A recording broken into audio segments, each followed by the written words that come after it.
streaming.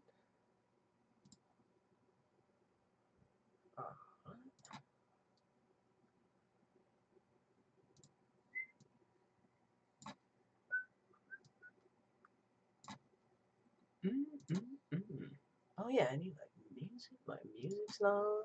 Oh boy. Oh boy.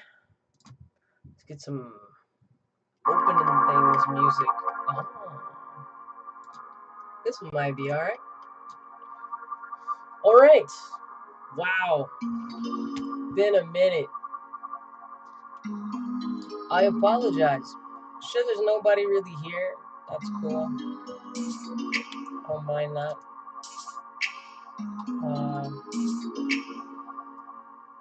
Just want to open some packs and, you know, actually, let me get a different song. Let's get a different song. Let's get a different song. Let's try this one. This one's too sleepy. This one's too sleepy. We need a, we need another one. This one's a little hype. This one's a little hype, but it's pretty good. Let's see. How about we do 5? How about this one? No, I did that one. Dang it. This is why you have your music choices already picked, you know what I'm saying? This one's alright. This is kind of cool. Yeah. Hopefully it's not too loud. Okay, cool. Alright. We're going to do some super nerdy stuff right now. Number 1, hi for everybody, you know, that sees this or is watching. I'm going to have some fun, talk about VEVE Markets, and I'm going to be opening some Magic the Gathering cards. If you don't know what Magic the Gathering is, that's totally fine. It is the birthplace of all cards. I'm going to be opening the Kamigawa set boosters, actually.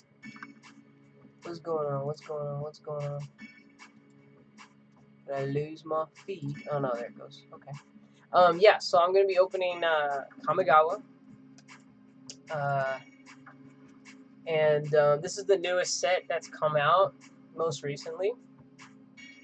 And it's a pretty dope set. I love the artwork. As you guys know, I am a professional artist and a professional animator, and I really do appreciate really good art. I love playing this game. I haven't played in a while with friends and stuff like that because of life and how much it sucks sometimes. But that's okay. I'm going to do it. So check it. Hey, you got the notice. Let's go, Kobe! As always, guys, Kobe Collects has a permanent place on my wall. No questions asked. No NFTs necessary. He's just there all the time, you know? Like, not closing browser, we're going to be in and out. Hey, I appreciate you even coming in, dude. I'm going to talk about VEVE, too, while I open these cards. I currently have 6, 12, 18 packs to open, and these are the set boosters. Actually, I'm starting a Magic the Gathering club with my students, or not club, but I'm starting to get them into it. So I got like a bunch of free cards donated from my local game store, my LGS store, which is awesome. So Thursday I'm gonna be giving away some of these. Oh, thanks, dude. Thanks, man. I still gotta make some artwork for you, so trust me, I got you. I got some ideas. It's just time. It's just the time, man. This last week has been crazy. That's why I haven't been streaming, because I've been stretched so thin. I'm probably only going to stream for like an hour or so and try to get through all these packs. I don't know everything about this set, but I got some sleeves, good old dragon shields. I got some perfect fits, right? And I got cool company. How are you doing, by the way, Kobe? What you eating on? What you doing? I'm gonna open the first pack and talk about VEVE. The markets are very interesting right now for VEVE. I think you know, we're witnessing a lot of new people in the app, and it's very cool to see how these trends are changing, but yet staying the same. Golden moments, for instance. I know a lot of people were really hyped over Pooh and all that. I mean, I'm not a big fan of Winnie the Pooh. Like, I mean, I know Pooh. I'm all about that Pooh, but like, meh. I'm more of a Timon and Pumbaa person. Like Winnie the Pooh is like Winnie the Pooh is, yes, it has a big market cap and everything, but like Winnie and the Pooh is like what everybody gets for their newborn, or like what everybody buys for their friend's newborn, you know, for like baby showers and stuff. But like as far and I think Winnie, like when I was in Japan, Winnie and the Pooh was big out there, like huge out there. So like I get it, but I feel like the market is reflecting right now, like technically we're on the brink of recession, right? Um, and there are just so many more things available on the app, and that makes it so people have more to choose from, and that means that they have places to spread their money around. With the golden moments, like I was gonna say, the Star Wars ones are like they're up there still, you know. And I'm not surprised. Like Star Wars people are huge, right? And then everything else is kind of like, you know, going down. Of course, the original ones are still kind of holding more value, but like Wally at $400, like, are you kidding me? Are you kidding me? Stop it, right? That's crazy to think about, but there's more available. There's more to spread around. So that's why I tell people, like, you know, collect what you like. Collect what you like, and you won't be mad if it goes up or down. You just won't. So here's one of the cool things about these set boosters, right? They come with these art cards, and these art cards are awesome. Each pack gets one. Some are signed, and some are not. The ones that are signed are worth a little bit more, but I'm not getting these for the art cards. I actually might give some of these to my students just for funsies. But the art in this set is freaking, look at that. It's gorgeous, dude. It's amazing. The artwork is so dope. So I'll try to go through these. I don't have like a camera pointing down or nothing, but I'll do my best. I've never opened packs before. Ooh, nice. I got a cool land. This Kamigawa set is a steampunk Japanese themed storyline. So it's really cool. So this is kind of one of the things you don't get all the time. This is a land card. So just like you have power for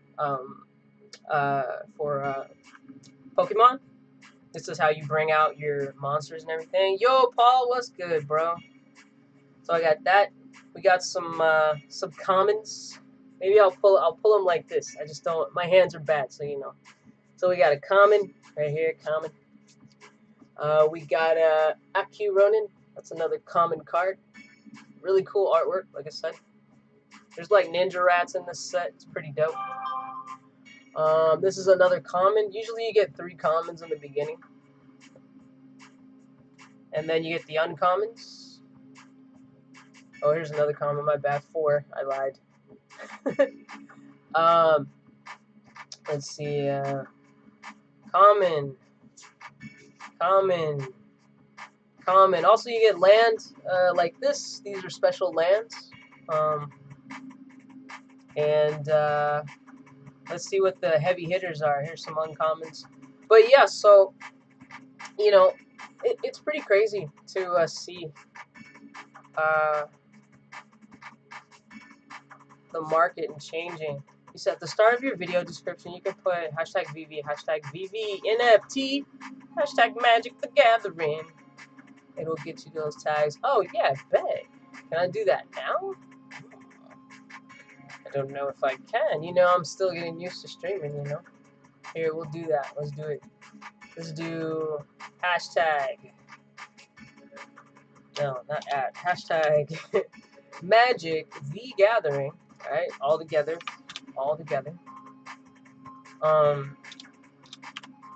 Magic the Gathering. Hashtag VV. Right? VV NFTs. And then, what else did you say? Let me see. Let's save it. Yeah.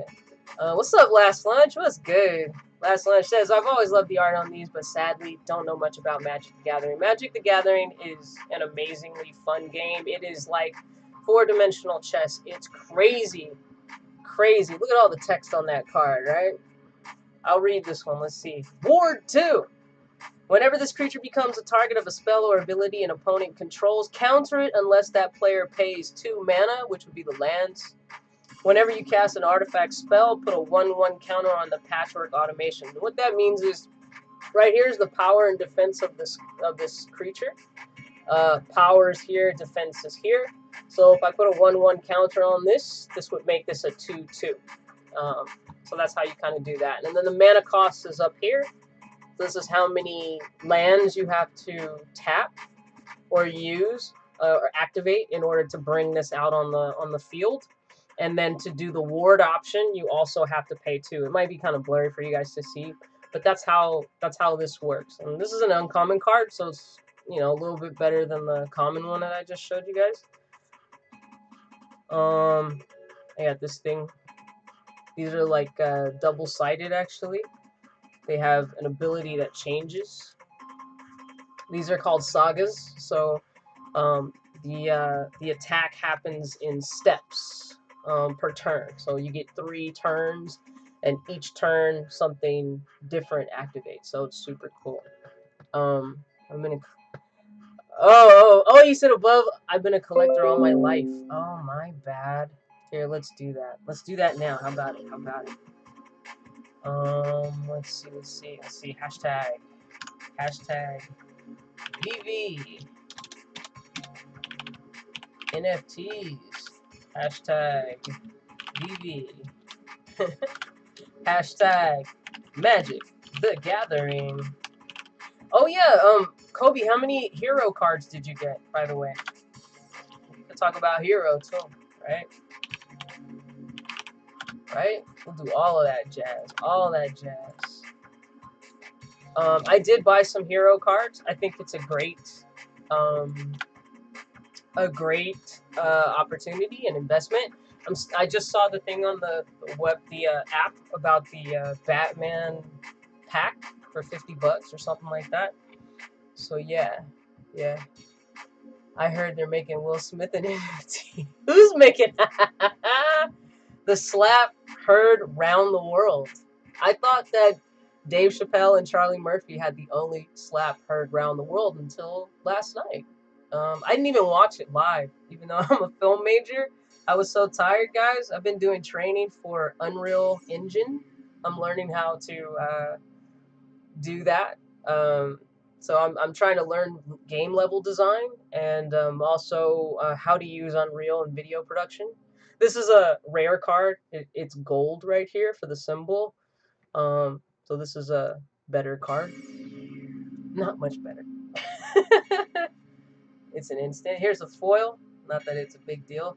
It's a virus beetle. Never seen this card. It's a common. I'll probably give it to a student or something.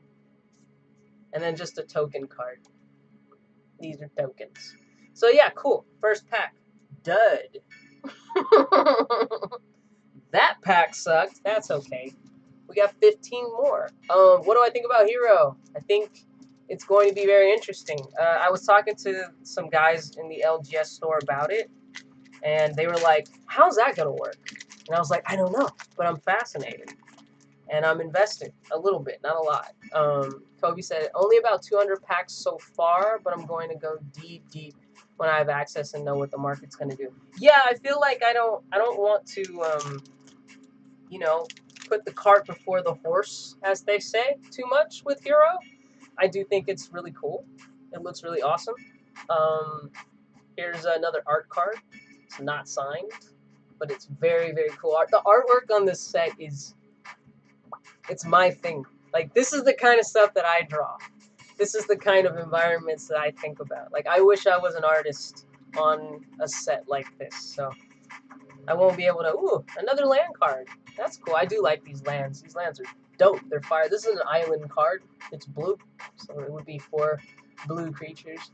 But I got some. I got 4 8-packs.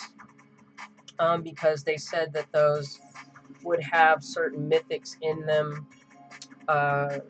that you couldn't get in the just the 2 packs and the other ones. I was debating on getting the big one. I was gonna get like one of the big ones to the 8 packs, but then I was kind of like, well, you know what? I'll get 4, even though it's more per capita, right? I'll get 4. Maybe I'll open 1 or 2, and then I'll leave the other 2 sealed, and we'll see how it goes. You know? Did you get any last lunch at all? I hope you got some. And I mean, I'm sure people are gonna, you know, they're gonna sell them. They're gonna sell them, you know, in some stores. But my LGS store didn't know about them, dude. Have any of you guys gone to your stores and been like, hey, have you heard about these hero cards? Because the guys by me, they were like, never heard of it. And I was like, okay, gotcha. And I showed it to them and talked about it, and their question was, they were like, well, what's gonna happen with, you know, the market? Like, are they gonna, what happens if a person just sells the NFT or just sells the physical version? And I was like, you know, I really don't know. I don't know. I have to get a ton because I'm adding them to blind boxes. Pack break menu. Oh wow, okay. Unless they're 1,000 a pack. Oh my god. Yeah, like I doubt that's gonna happen. There's like way too many of them to be like 1,000 a pack. But that would be crazy. So here's some more cards. These are all commons. A few boosters in the 56 card packs. I was going to keep a booster seal, but now I don't know if that's possible. Yeah, here's the thing that's really interesting about Hero. They're creating a major incentive to open the packs. That's the interesting part, right?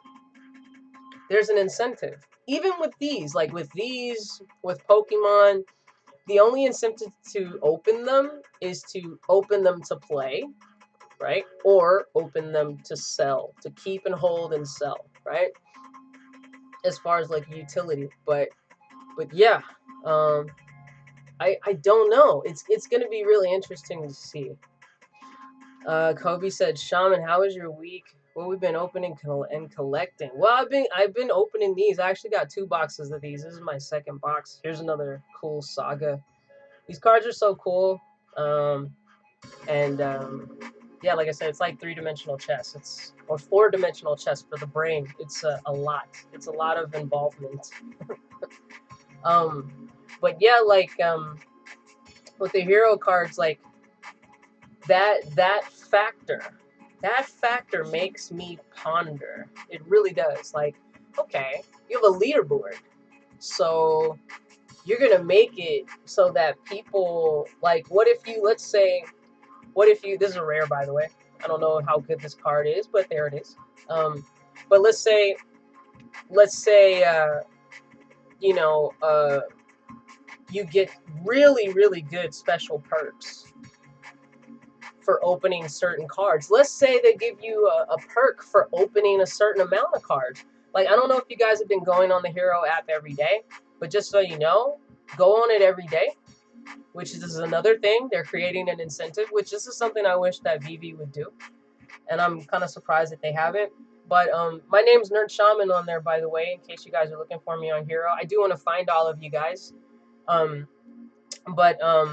If you go on every day, there's a thing that says claim, and it gives you like rewards. So just even though you can't do anything, you don't have anything to trade, just go in the app and hit the claim rewards for visiting the app every day. You know what I mean? VEVE needs to implement that right the heck now. That should, in fact, something like that needs to be a part of their MCP program. That would be my suggestion to them. Yeah, put your thing in Hero, or your Hero thing in here in the chat, or send it to me on Discord or whatever you want. Another pack. That pack was meh. I don't think there was anything spicy in there. Nothing spicy. Like, even the tokens are dope, dude. Look at that samurai though. That samurai is fly. That's just the token. I got another one of the land cards, but the art card. Beautiful. Ooh. Right? Nice. But yeah, that's going to make people think differently about Hero compared to VEVE. Or to anything else for that matter. Like, I don't think any other NFT platforms have created an incentive for just participating, right? An incentive for opening them, besides, like, like Bored Ape Yacht, where they had the mutant stuff and all that. Yeah, it's beautiful. Yo, I'm telling you, like, it's beautiful. Like, the stuff. Here's another land card, but it's a foil. But these are not really worth much. I'll probably give that to a student too. I also just super nerded out, and I got this ordered today. I got stuff everywhere. I got one of these. These are the best card cases ever. This is a really big one. This will hold 1,100 cards. It's by Game Genic. They're awesome. They are extremely well made. They feel nice. They're built really well. They're magnetic. They have a magnetic top. Just comes off, comes right off like that. Hangs off. You can take the whole thing off if you want. You could use this as a play thing if you want. And then there's all of the space for all of your cards. I got this because I want to put my more valuable cards in here instead of keeping them in the cardboard box. So that's why I bought this. But Game Genic, oh my god, I love their stuff. And it's so nice. Look at that. It's great. It's super sturdy. It's extreme. Like I said, it's really, really well made. These things are awesome. My other cards, I have this. This is my other Game Genic box. And these are magnetic too. So my cards are in here. That holds 100. This holds my die and all of my token cards. It's like a little drawer right there. Super dope. And then here's my other deck of cards, right? And also you can set this up too so that it stands it up, almost like a little stand. This thing is awesome. That box was $50. It holds 1,100. It's probably the best one that I've seen on the market. Like I said, it's extremely well made. Yeah, but yeah, that one was 50. This one I think was like $30. And I have another one that I just bought recently. I think this one was like a little bit less. It only has one compartment. I just have this all crazy in here, and then it has a drawer for your stuff. But they're kind of like felt. They're kind of like a fabric. But I don't know if they're stain resistant or water resistant, but they're really, really well made. They're solid. Love this company. Not only do they make really good cases, but they also have like stellar dividers, like I could bring it out. I just got a lot of stuff because I'm going through all my cards. I'm assessing them. I'm nerding out, guys. I'm nerding out. But these are all their dividers. You can put them sideways. You see, there's kind of like a little divot right here, and you can put them this way too. I bought a bunch of these packs. They're great. Woo! Fan them out like a rainbow. These are all little dividers. They're really, really nice. You can write on them or whatever you want. So that's just to kind of keep organized, Yeah, Game Genius. Super dope. Super dope. All right, back to this pack, eh? Next pack. I'll just go through these like this for you. Try to show you guys. But yeah, that incentive, that's a big game changer because, nobody has to open cards. There are tons of people who keep sealed boxes all day long, and they have been for millennia. But yeah, no, these are so nice. Yeah. You could get them on Amazon, or you can go to their website and you can see their stuff. But yeah, Game Genic, great stuff. So yeah, these are just commons. I don't know if you guys want to see all these commons. I'm just trying to get to the good stuff. That's a cool ass card. Excuse my language. It's a big old nasty looking crab, eh? Yeah, that's a huge deal. Good God, that's beautiful art, dude. Like I'm telling you, this is stuff I would draw. Like this reminds me of I have a TV show that I wrote, with my best friend, and we pitched it to Netflix and a couple other places, Cartoon Network. And people were like, "We love this story. We love the look of it and everything," but they're like, "We're only doing stuff for 5-year-olds." And I'm like, "Oh, come on, guys!" I literally, that's the only reason my stuff hasn't been on TV yet. Because they're always making stuff for 5-year-olds, dude. And my show, I mean, I like kids shows and stuff, but I just don't make stuff for little kids. I could definitely and have definitely written some stuff for like young, like teenage age, that kind of a thing. But not for little kids. Not 5 is too young for me. My storytelling is way too complex for that. That was a rare, legendary land. I think this one is a banger. Let's look this one up. Otawara. I'll look it up and see. I'll look it up and see right now. Let's see how much this one's worth. This one might have to get sleeved up. You feel me? But yeah, I don't know what people are gonna do, because it's gonna be really tempting to open these packs. Really tempting to open these packs. It's gonna be a game changer.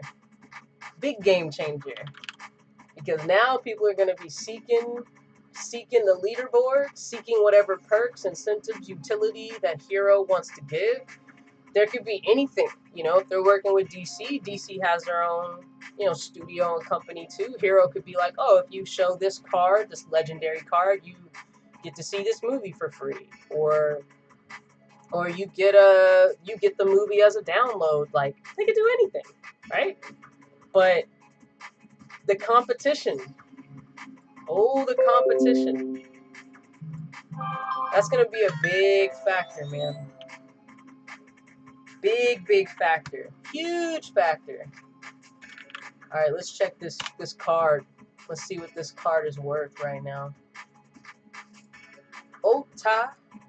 You know how you gotta spell things perfectly right to look it up in TCG? If you have one letter off, dude, it'll be like, that doesn't exist. What? What's that? Ooh! Let's go! Okay. Alright, this is a $7 card. Booyah! That's worth a sleeve right there. That is definitely worth a sleeve. And I will facilitate the sleeving of this card. That's worth it. Let's open the perfect fits. I love perfect fit side loaders. I really hate the top loading ones. They get on my nerves. And Kobe, good on you. Good. I have never gotten card savers before, and I like top loaders, but that very thing you showed on that one thing where you were like, "Yo, but when you turn this crap upside down, like, they fall out. Don't ship your stuff like this." I was like, "Dude, I didn't even think of that. I didn't even know that." But I like the side loaders. These are nice because you just kind of do a little, you know. Perfect. Look at that, right? I'm saying. $7 card. Let's go. It's a good little land card. So I don't know if you've never played Magic. Lands are important, right? And you want to make sure that you can get as much land out as possible. There we go. Boom. And Dragon Shields are, in my opinion, the best sleeves. They're so well made. They're so good. I don't know if Kobe, if you have another suggestion, please lay it on me. But I've been buying Dragon Shield for a while, and they're great. But yeah, you want to get land out, as much land as you can, because then you can bring out more spells, more monsters, you know, whatever you want. Yeah, Kobe's been killing it on the streams. I'm so happy to see him, like, showing his face instead of just the hands. I always, like, it's good that he's a hand talker. He's one of those people that, like, gestures a lot with his hands, so it's really funny. Like, yeah, guys, he does his little card dances. It's great. Yeah, I had no idea. Like, I've never sent anything to get graded or anything like that. I would like to, especially you know, because I've shown you guys my Marvel cards from when I was a kid and when I bought them more recently as an adult. Recently, being like, you know, 14 years or so. Here's a foil if you like cats. Meow. Right there. So that was a pretty that was a decent pack. That $7 card definitely saved that pack. I'm not gonna lie to you on that one. So that was cool. Next, 3 down, many to go. But yeah, people are gonna want to get on that leaderboard, and you know who's really gonna want to get on that leaderboard? You wanna know who? You wanna know who? Kids. Kids, guys. Kids love competition. They love it. They love it. Kids are gonna be on that leaderboard. Woo-wee! You think adults are gonna be on that leaderboard? Kids are gonna be on that leaderboard. All day they're gonna be on that leaderboard. Here's another cool art card. Booyah. Right? But yeah. So I'm excited, man. I'm excited to see kind of all of what's going to happen with all of these collectibles and with NFTs and the hybrid concept of the NFTs, and you know, like I wonder how LGS stores are going to handle the hybrid hero card, you know, because you know DC is not going to be the only ones on hero, right? Like, come on, let's be real. Brought here by Kobe. Hey, what's up? Don't mind me. Yo, don't mind me. You're new. All right. You know what happens, guys, when we got new people. Where's the sword? I love doing this. Don't mind me. Arise and kneel in your own way. You don't have to really kneel because you're going to get knighted. That's what happens to everybody who's new here. They get knighted.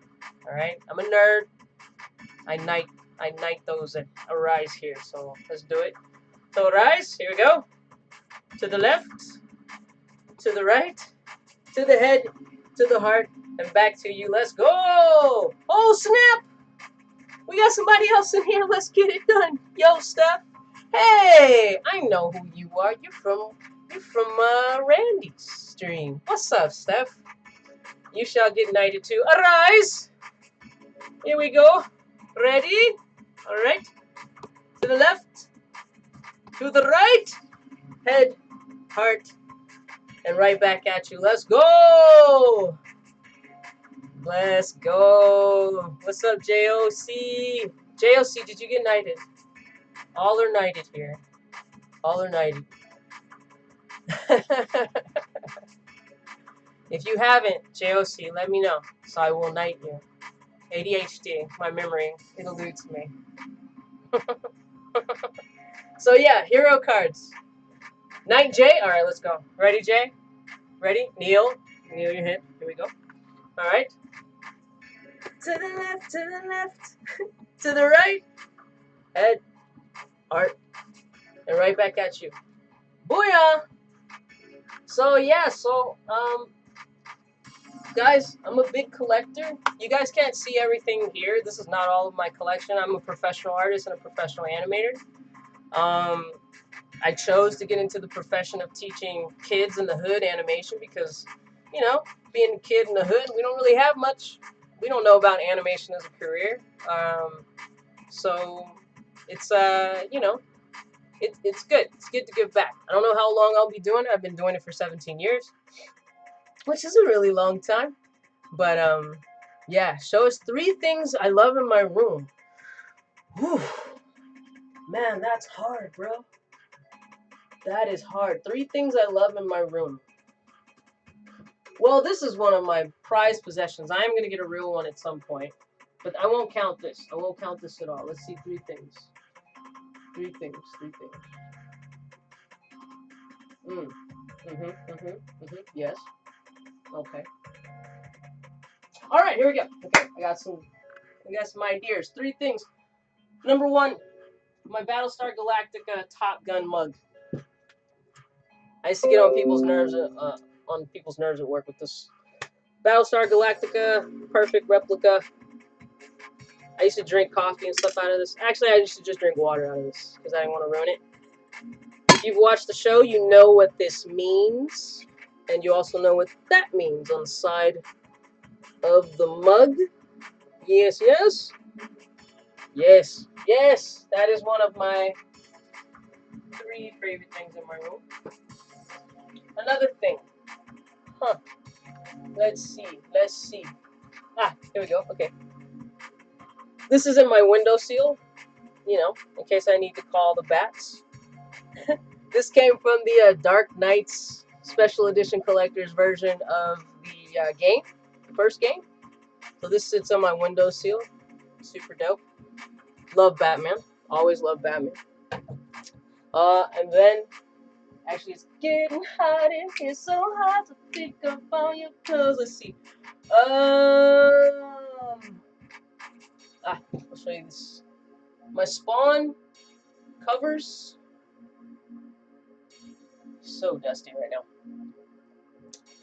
This is one of my favorite Todd McFarlane anything. Todd McFarlane makes the best sculptures ever. He always has. Imagine this as a VEVE NFT, right? Right? Dangerous, dangerous on the windowsill, yeah. Yeah, but these are Todd McFarlane is amazing, dude. I met him as a kid. It was a real interesting situation. I'll cheat. One more thing I'll show you, which I really need to dust up here. It's pretty bad. This is a super small room. There's like no window. This is my Unleashed Boba Fett. Pretty dope. You know, as we know, he survives. Spoiler alert. Yeah, this is super dope. This was from a set called Unleashed. And they did a bunch of different ones. I think they had a Darth Maul. They had a Vader. That set's old. That set's super old. I'll show you. That one's kind of hard to get to. I'll show you. This is another Spawn one. These. I mean, Todd McFarlane made the best sculptures like forever. He said you didn't even see 1, 2, 3, 4, 5. Yeah, it's good. These are all the other ones in that set. But yeah. Like imagine that as a VEVE NFT, dude. Look at how dope that is, right? Look at how detailed that is. It's crazy. It's crazy. It's crazy. So yeah, I'll show you one more thing. I got so much stuff, guys. You guys don't understand. This is just stuff in here, and I'm about to really narrow it down in here at some point. Here's my chopper from One Piece. Yeah, before my comment gets buried. What do you mean? What do you mean? What'd you say? My bad. Couldn't agree more, Kobe. Living on the edge. Yeah, living on the ledge. We're living on the ledge. Disney for Steph. Disney? Disney. Disney. I'm thinking. What do I have that's Disney? You know, I don't have a ton of Disney stuff, and it's so funny because I went to Walt Disney's freaking school for animation. Disney. Does Tim Burton count? Does Tim Burton count? Does that count?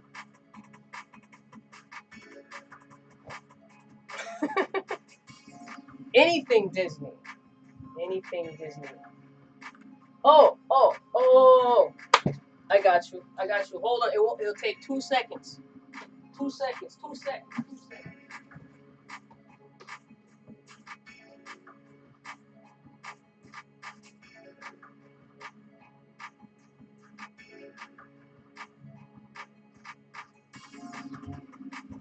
Alright, I lied. It took 10 seconds. I'm so sorry. So, the deal with this is I used to work in a video store for a long time back in the day when we had video stores. What do you think might be in here? Let's see. This is the first ever. You're gonna get real real geeky with this. Kingdom Hearts Series 1 action figures. Mint in box. Labels haven't been put on it. This is the one a lot of people want. Right? Yep. I showed these to Randy too. Because he was like a huge Kingdom Hearts fan. Yep. So yeah, each one came with two from the game, if you played this game.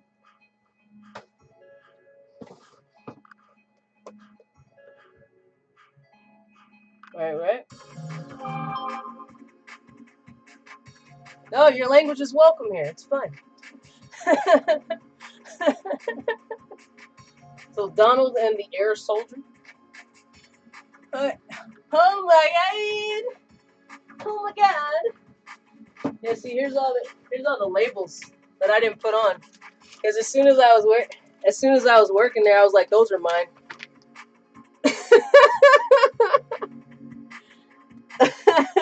Here's all the labels, dude. Never put them on.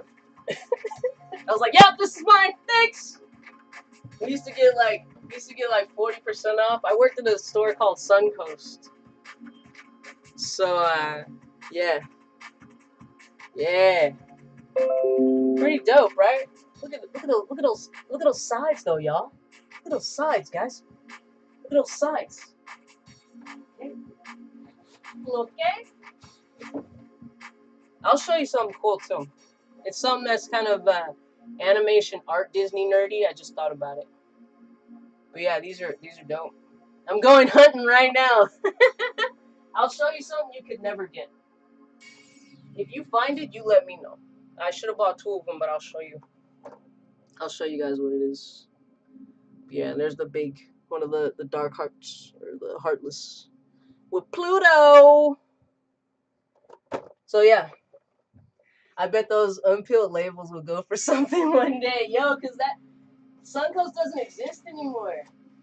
They closed down. They closed down when buying stuff off Amazon came out and all that jazz. Like, video store. If I say even that word, people are like, video store? What do you mean video store? Like, yeah, video stores, bro. Like, you would go and people knew what the heck they were talking about with movies and with TV and all that other stuff. And you could ask them questions. And nerds like me would tell you how to get special editions of this and Uber editions of that. And that's what you would do. But I think this one is the one that's the most sought after. For sure. So I'll show you guys these, right? Excuse me? This you will not be able to find at all. So, when I was at CalArts, yeah, I'm glad you guys like them. Oh man, that Pluto, I know that Pluto's dope, huh? So it's freaking sick. And what looks good, LL Kobe. So this right here, now I know it says the Art of Disney, right? But you'll notice that the words are in Japanese, right here on the side. This is what the back looks like. If you find one of these books, you let me know, because I'm pretty sure you're not going to find them. And what happened is when we were in CalArts, all of this is actually an auction book for all of this different Disney artwork that had never been like sold. Okay, so let me angle you guys up so I don't have to bend down. So if I open this up, I should have got two of these. I messed up. They weren't cheap. It's all in Japanese. I don't want to mess this book up, but it's all in Japanese right there. And this is all the artwork that was being auctioned off. So this was just a book for auction. This was for people to look so they could see what they wanted to bid on. But what's cool is it's got all of this very cool artwork that's never been published in any Disney books before. So they were selling animation cells. They were selling, hey, look at that. That's like super old school. They were selling these cells. And if you don't know what an animation cell is, an animation cell was the drawing, the painting was put onto a plastic sheet. And what they would do is you would draw the character onto the plastic sheet. Then you would flip it on the back, and you would flip it on the back. Oh, sorry about that, Steph. Thank you. You would flip it on the back, and then you would paint in reverse. So, for instance, the nose you would paint first. The black of the eyes you would paint first. The eyes you would paint last. The skin you would paint after that, and so on and so forth. So you would have to basically paint in reverse. Yeah, they were selling these. Yeah. Yeah. Can you guys see them okay? Is that cool? Here, I'll put it lower. My bad. How's that? I can't see him. My thing's like mad delayed. There are some Maurice Noble pieces. Maurice Noble did a lot of the backgrounds for Cinderella, and he was known for doing that stuff. But yeah, they were selling original art. Yeah, you'll never find this book, dude. You're not gonna find this book. I saw it. Somebody sold it years ago, and I was like, yeah, you went to my school. I went to Frank Sinatra School of Arts for the Fine Arts. Oh, cool. Very cool. I think this is from what do you call it?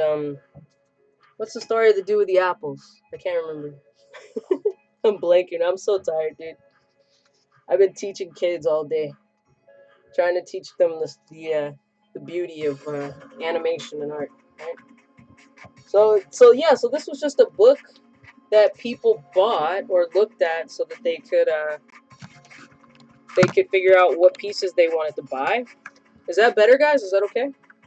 What did you study in art stuff? I saw your painting you sent to Kobe. It was cool. It was super cool. Yeah, all these. So they were selling this right here. Johnny Appleseed. There you go. Yeah. So they were selling concept art, background art. They were selling cells. There's Ichabod Crane, right? And Headless Horseman. They were selling storyboard art.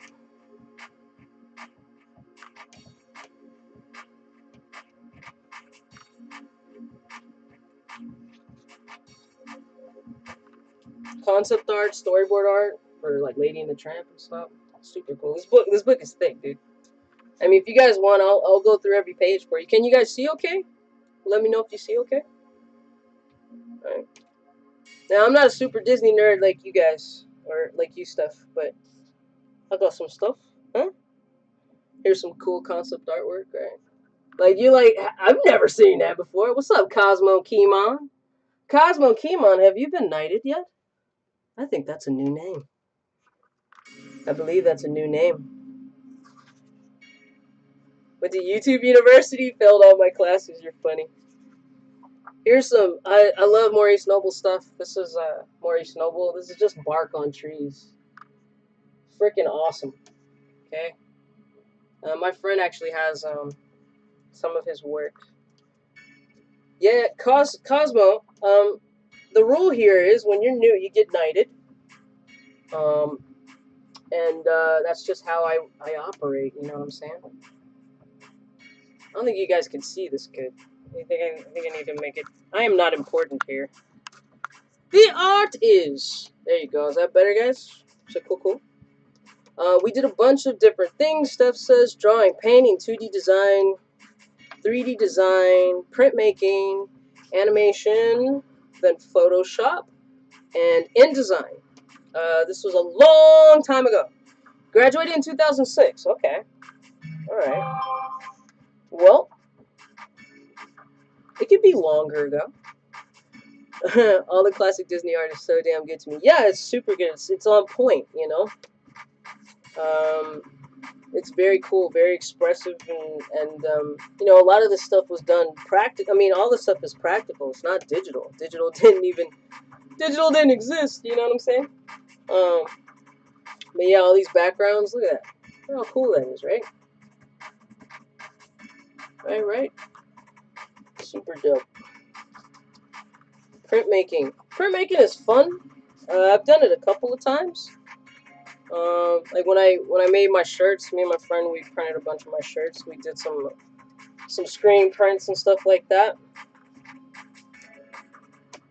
But yeah, all these cool storyboards. Right. So yeah, so I, this is the stuff that they were auctioning off. It's a beautiful book. That's why I'm mad I didn't get two. I forget what we paid for these. I think we paid like $70 or $90. But I was a college student, I didn't have that much money. So just buying one of these was something. And they were like, we're the only people like in the country that have access to these books. Tim Burton? Oh, I'll show you the Tim Burton book. I don't know if that Tim Burton book is heavy, dude. It's thick. Tim Burton's been getting clapped back on. He's been saying some kind of weird racist stuff, I think, but I still appreciate his artwork. But look at that tree, though. Maurice Noble, dog. Freaking phenom. It's like both graphic, like his stuff was like super graphic, but then super realistic too. So that's what kind of made him stand apart from a lot of other background artists. Also, I love the way he did his trees. Sometimes he would do them in squares and triangles, see, like that. Very stylized. He's very stylized compared to a lot of other background artists. And I love that. It's very graphic and very, very cool. I'm sorry if I'm taking too long. Hey, look familiar? Does that look familiar? I studied fine arts and film, but focused on art direction, production design, props. Then I ended up working in film and TV after college. Oh, cool! Yo, prop work is so fun. I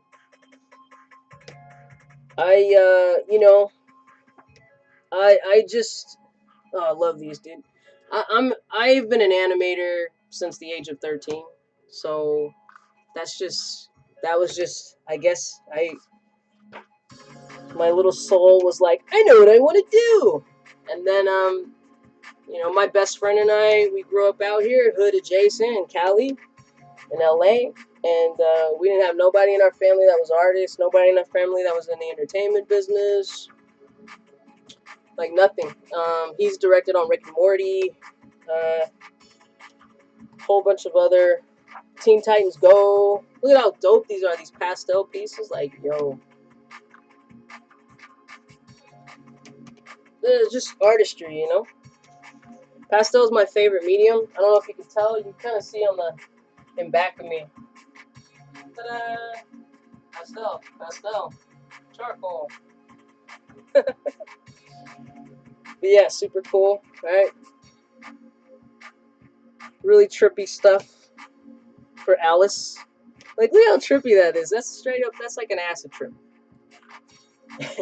Can I send you a painting and you send me one? Yeah, or I could send you, do you care if it's digital or do you care if it's, you want like a physical drawing? Like a pastel drawing? And what would you want a drawing of? Yeah, I definitely could. What's up, Jay? Oh, you're playing D&D? Yo, I've never played D&D. I'm so sad. I want to play D&D. I still haven't. I've missed so many like D&D invites. It's so bad. Like with big name people too in the animation industry. They're like, we're gonna play D&D. I'm like, dude, I'm super busy. These dang kids, man, they're killing my soul, bro. They're killing my soul. They're taking it off. The kids, they're lucky to have me, dude. They don't understand. They don't understand. Aren't those cool though? Look at that, dude. Look how dope that is. Right? I'll try to go faster. My fault. But I know, like, you guys are not gonna be able to find this book, so that's why I'm trying to show you guys, like, as much as I can in it, because this book is it's not for sale. I would never sell it to anybody, and I'm pretty sure most other people are not gonna, like, sell it. So it's kind of hard to find, near impossible to find. But it's not something you're gonna find in a store. It's not something you're gonna really find on eBay either. You're just not gonna find it, But yeah, Cosmo, have you been knighted? You didn't tell me yet. I haven't forgotten. don't let that kind of stuff slide. What would you want me to draw, Steph? I gotta do something for Kobe too. But yeah, I'd gladly draw you something up. Look at these Dumbos.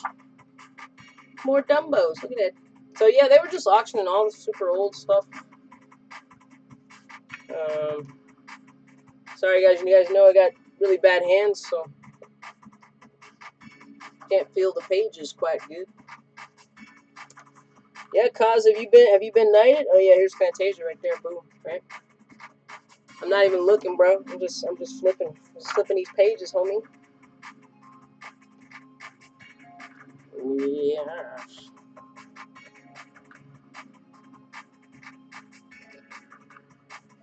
Art trade? You mean an art train? You can do anything Disney at all. I love it. I'm grateful for anything you make as an artist. Alright. Alright. Alright. I hear you, Steph. I could do that. If you want a physical piece, I'll send you a physical piece. Pinocchio. Is it Dumbo? Is that Walt? Oh no, that's Les Clark.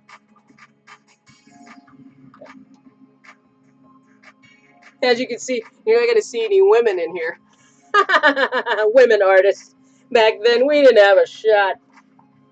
That's one thing that pisses me off about Walt. He's a bit of a racist and misogynist. He only let women paint cells. He didn't let us animate. So he said we weren't strong enough. Yeah, because like that whole bearing children thing, that's not difficult, right? Taco night. Yo, can we do a taco night Zoom? Shaman, that book is amazing. I know, and I'm sad because yeah, they were auctioning off like actual animation right here. And here's a little tip if you guys want to know. Like, it's kind of hard to see, but you'll see that certain parts are drawn in different colors. That was just to keep track of things. Don't know if the same person animated all of this. I would imagine that they did, and they had to do the strings. So when we do animation, we'll leave notes for ourselves and stuff like that, so we can keep track of stuff. And these guys were animating the music, but they didn't have like an MP3 player or anything, or like they didn't hardly have like a record player. You feel me? So they used to keep time a certain way. So you know the like maritime beat, like that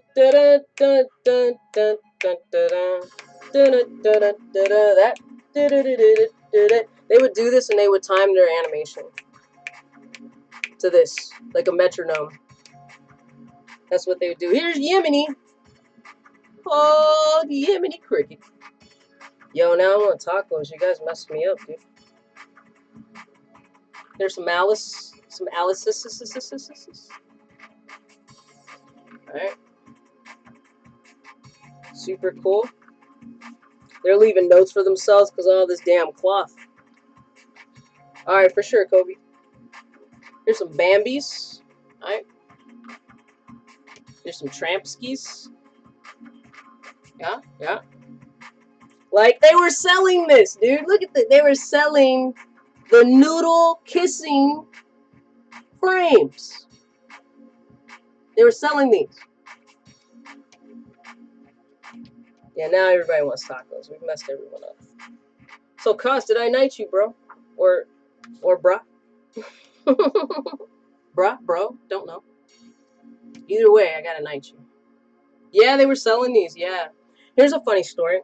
So I know one of these guys out here in LA, he sells animation cells from like old TV shows and stuff like that, because you know a lot of the old TV shows they did with cells.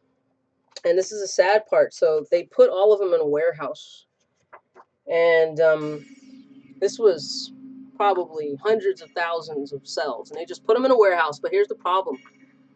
If I have a cell around here somewhere, I could show you guys so you understand what it looks like.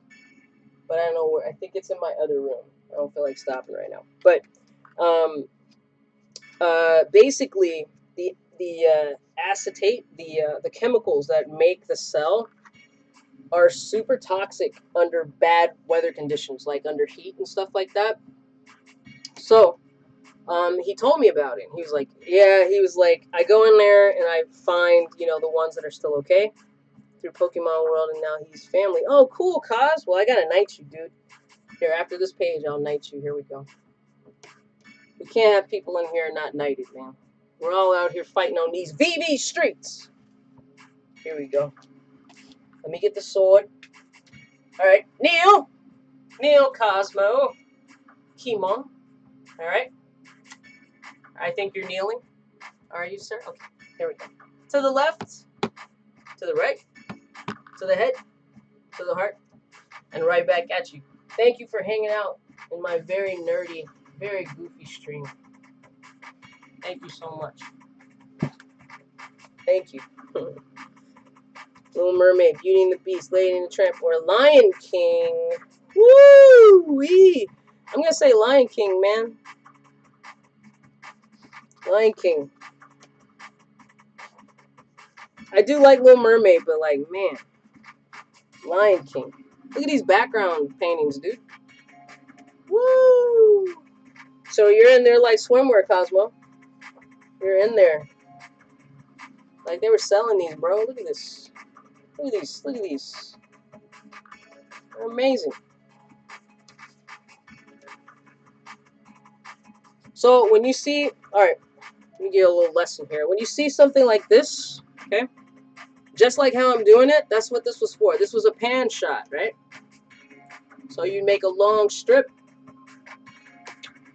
and then you'd have the cell, the animation cell on top, and then you'd animate them on different layers. So this is a foreground element, right? Midground, background. You probably have the characters on the midground so that it created depth. So Disney invented the multi-plane camera system, and that's how they were able to have, background, foreground, middle ground, and they were able to move them independently. It was a very tedious process, but it's something that we use just in a digital sense now, the same concept. Oh, thank you so much, Cosmo. I feel important now. You are important to me. I picked Beauty and the Beast, but sentimental. Ooh. Okay, let me ask you guys this question. Who is your favorite Disney main character and your favorite Disney villain? And go.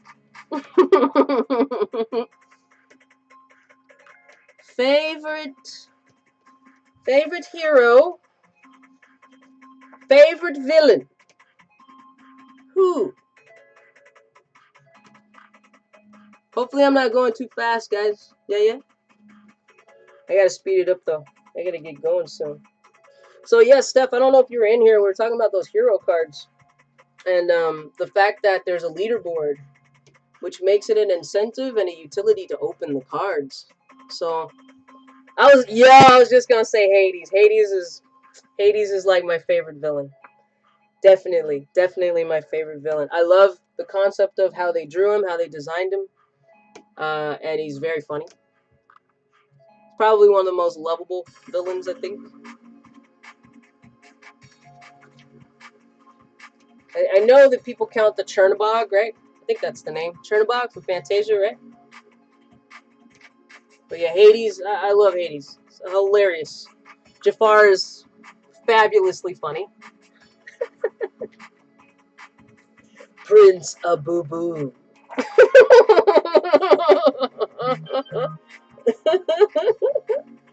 Yeah, I laugh every time that line comes up, dude. That has me dying in tears. The library that's it right there. Love carpet. Genie. Ursula too. Librarians always shed a tear when he's betrayed his brother. Yo, it gets you every time. It gets you every time. Can I pick the water in Fantasia as the villain? Sure, why not? We're open here. Steph said, Jessica Rabbit is my favorite bit, but a lot of people don't consider her Disney, even though she is. You know, it's really funny. Oh, look at that, Peter Pan's. You know, it's really funny because that is the one and only time that Disney and Warner Brothers have worked together. I don't know if they'll ever have another time that they work together. Richard Williams was the animator, the animation director on that film. My mentor actually worked with Richard Williams. He did The Thief and the Cobbler, which Aladdin super ripped off. If you've never seen The Thief and the Cobbler, the movie, look it up, and you're gonna be like, oh my god, Disney ripped this off for Aladdin. And then another movie you want to look up is Kimba the White Lion. And Kimba the White Lion is basically the Lion King.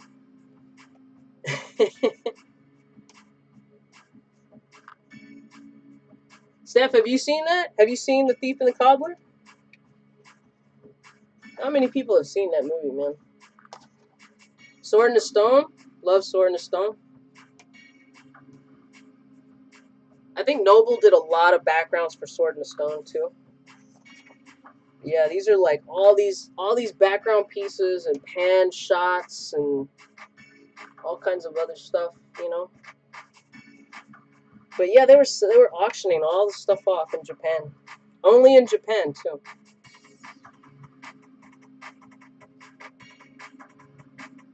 Yep.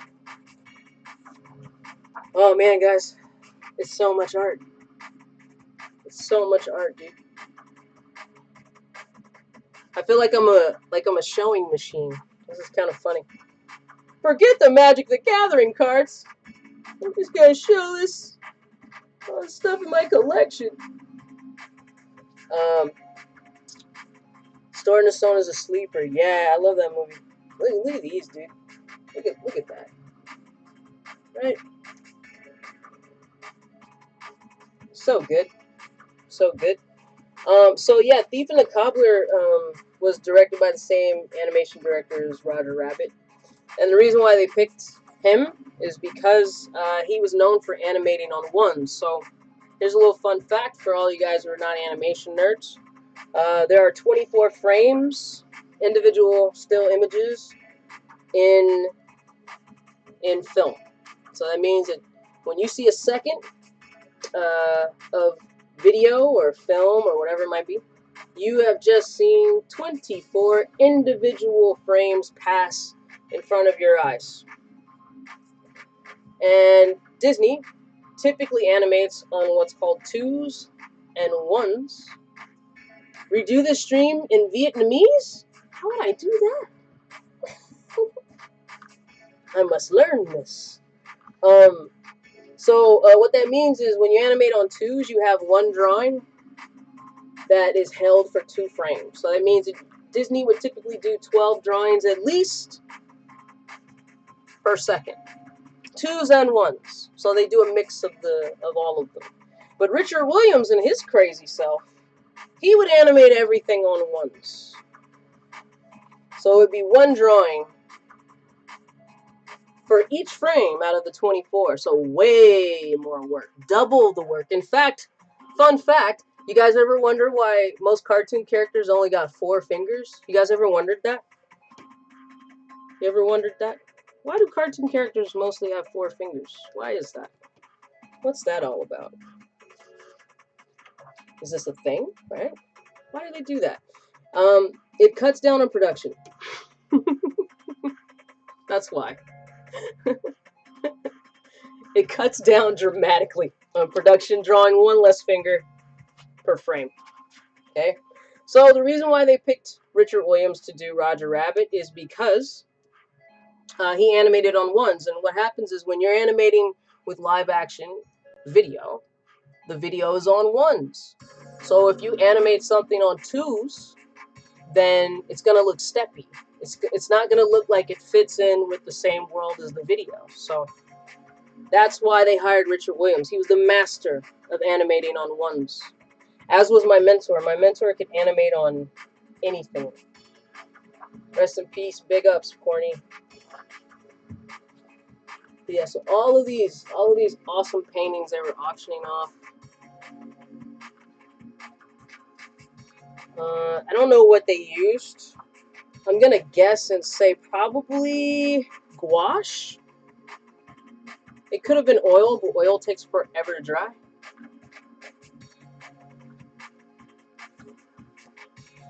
Yeah, 24 frames per second. Film nerds.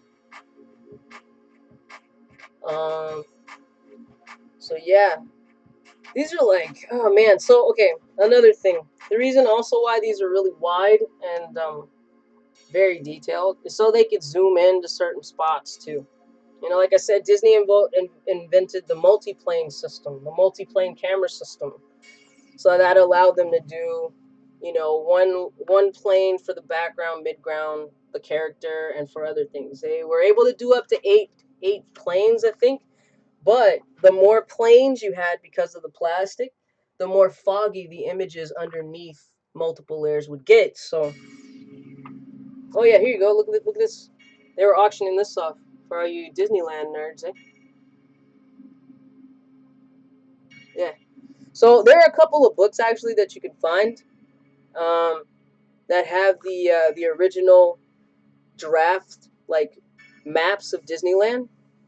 And then there's one book my friend showed me a long time ago, where it was showing like the story element that ties the Pirates of the Caribbean to the Haunted Mansion. Like those stories are actually tied together.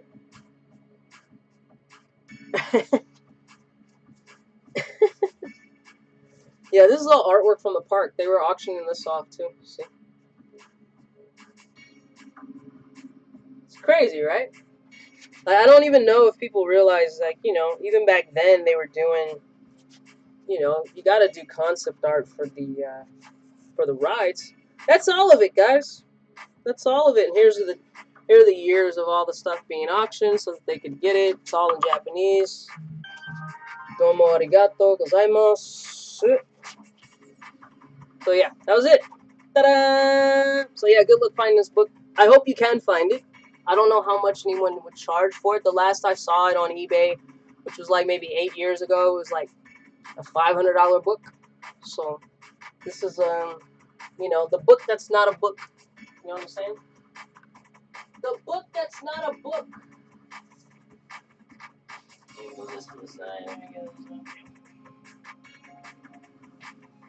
Oh Jesus! Oh God! This one's so heavy. Mother of mercy! Odin, help me! Poseidon, help me! So this is a Tim Burton book. For any of you guys, if you didn't know, Tim Burton had a show. Yeah, sure. Well, I gotta tell my assistant that I'll come on in a minute. My assistant's like, "Hey, what are you doing?" I'm just gonna be like, "I'm streaming." She'll be proud of me.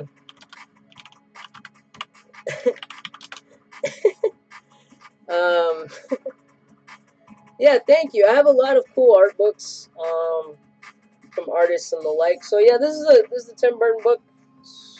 Actually bought one of these for my student. I took him to the exhibit. I bought him one of these books. These books were not cheap. This is a really heavy book to flip through. This is a hard one, guys.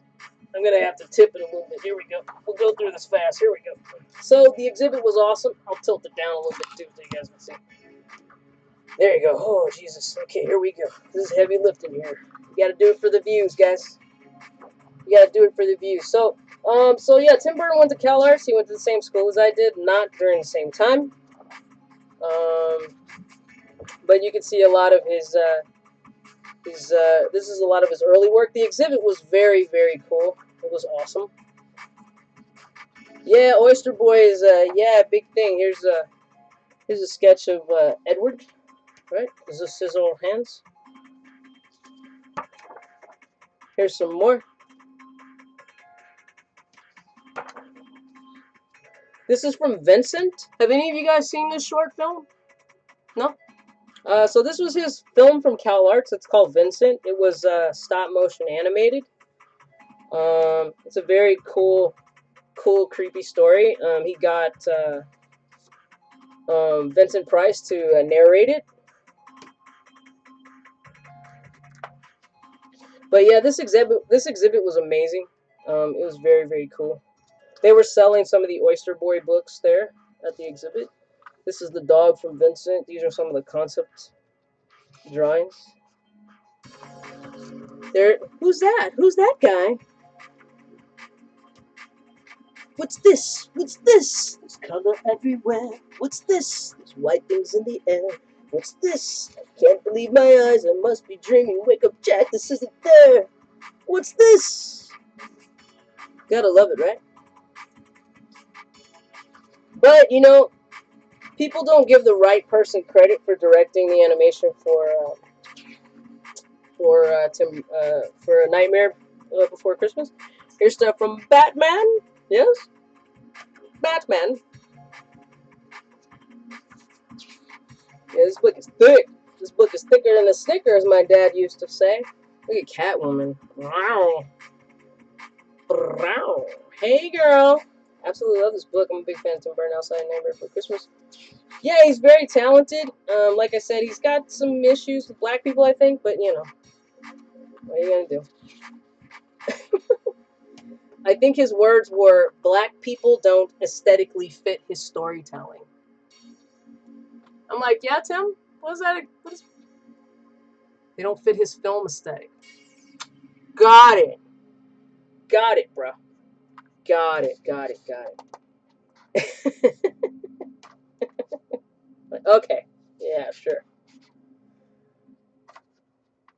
So yeah, as an animation professor, I could get all into all kinds of things regarding that situation. But yeah, you can kind of see all of these different. I won't flip through all of this, but I'll flip through the majority of it. I'll try to get to the good stuff. It was a flip out page. Lord in heaven, why did I do that one? Step back for it. There you go, right there. This is also something that we do a lot in Cal Arts. We make our own books, and then we do like flip out pages and stuff like that.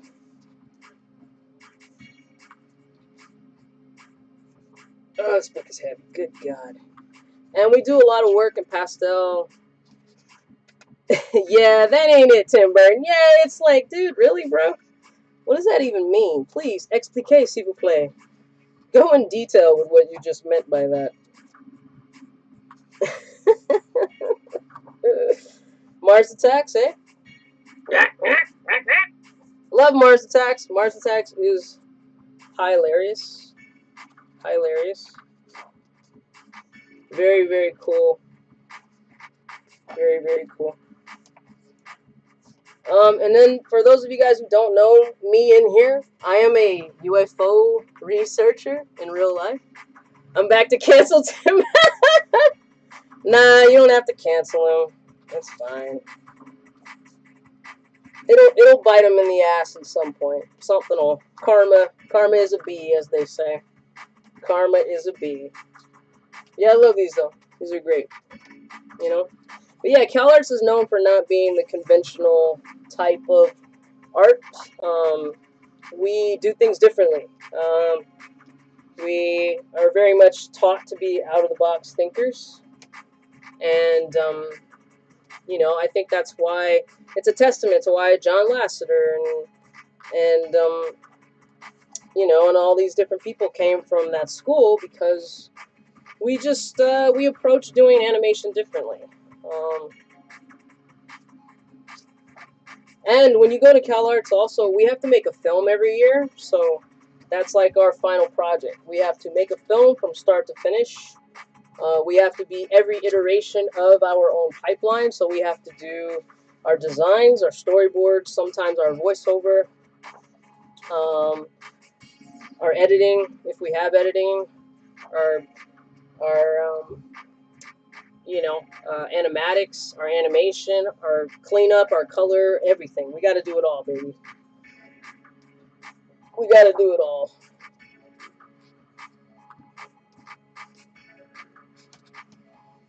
Yeah, sorry. I hope you guys can see okay. Doing my best here. But yeah, I love Tim Burton's work. I'm gonna skip some pages because my nerve damage is getting to me. Vincent. Yeah, if you haven't seen Vincent though, totally check it out. It's a really cool short film. I love this panel right here where he's like got the dog hooked up to a bunch of like devices and stuff. Super funny.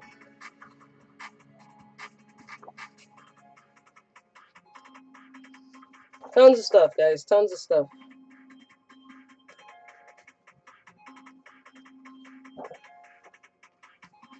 Man, I mean, I still got this much to go here. It's a lot of flipping. Maybe I'll do the rest another time, eh? I'm down for that. I really do want to show you guys this book. It's a super cool book. And it wasn't cheap. Yeah, we do a lot of stuff like this too, like leave a ton of negative space, you know? Gonna have this little tiny thing there. This is a flip out page. I'll try to. Yeah, what the? There you go. That's the best as I can do it.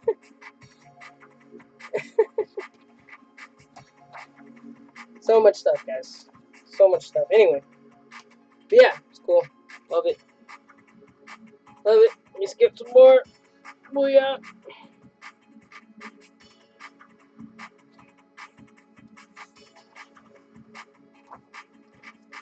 Creepy clowns. Also, if you've ever seen Killer Clowns from Outer Space, the Kyoto brothers, they came from my school too.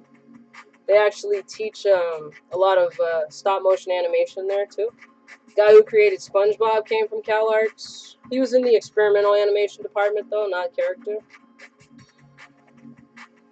Don Cheadle came from CalArts. Still involved. He's on the alumni team, I think. Some monsters and whatnot.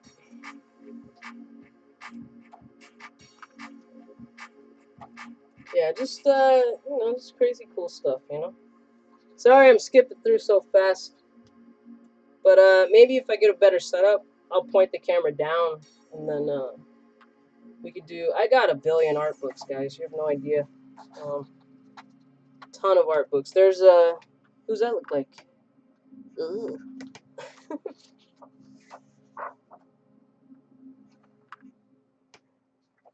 Super cool. All right, okay. Oh God, my wrist. Oh Jesus. Hey. Huh.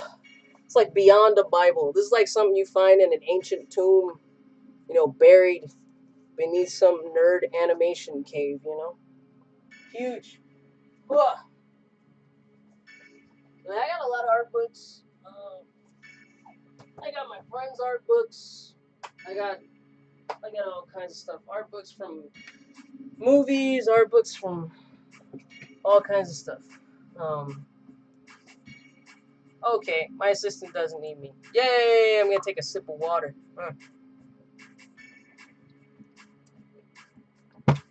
So yeah, that's that's just some of the main. You can't see all my books here. Let me pan it to the right for you so you can see. There's like all my books. Can you guys see them? Actually, this isn't even all my books. That's just most of my books. And you can't see them over the computer. Right? I got a lot of art books. From movies, you name it. Oh yeah, I still got these packs right here. There you go, more packs. That's a decent card. That card is okay. So yeah, animation school's cool. I'm glad that I, did it. I met a lot of very cool people there. I learned a lot of very cool stuff. Sorry you guys can't see these super well.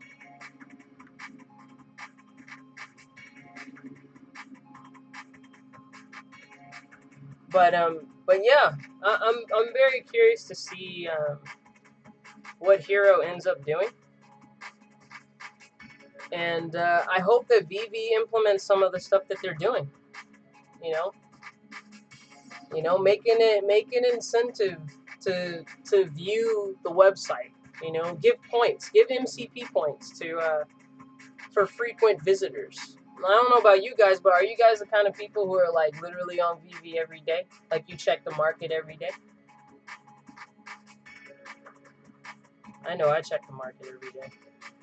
But I don't think everybody on VV is like that. Like I wonder how many people are like super hardcore, as they say. Like I feel like we're hardcore people in VV. You know what I mean? This one might be a good one. I gotta check it though. Myojin of Grim Betrayal. But yeah, like how many people are like us? Like, yeah, let me ask you guys a question. What percentage of people do you feel like check the market every day, right? Invoke the winds. Double rare pack, that's cool. I haven't checked much last 2 days. I've been heavily into Hero. So what have you learned about Hero?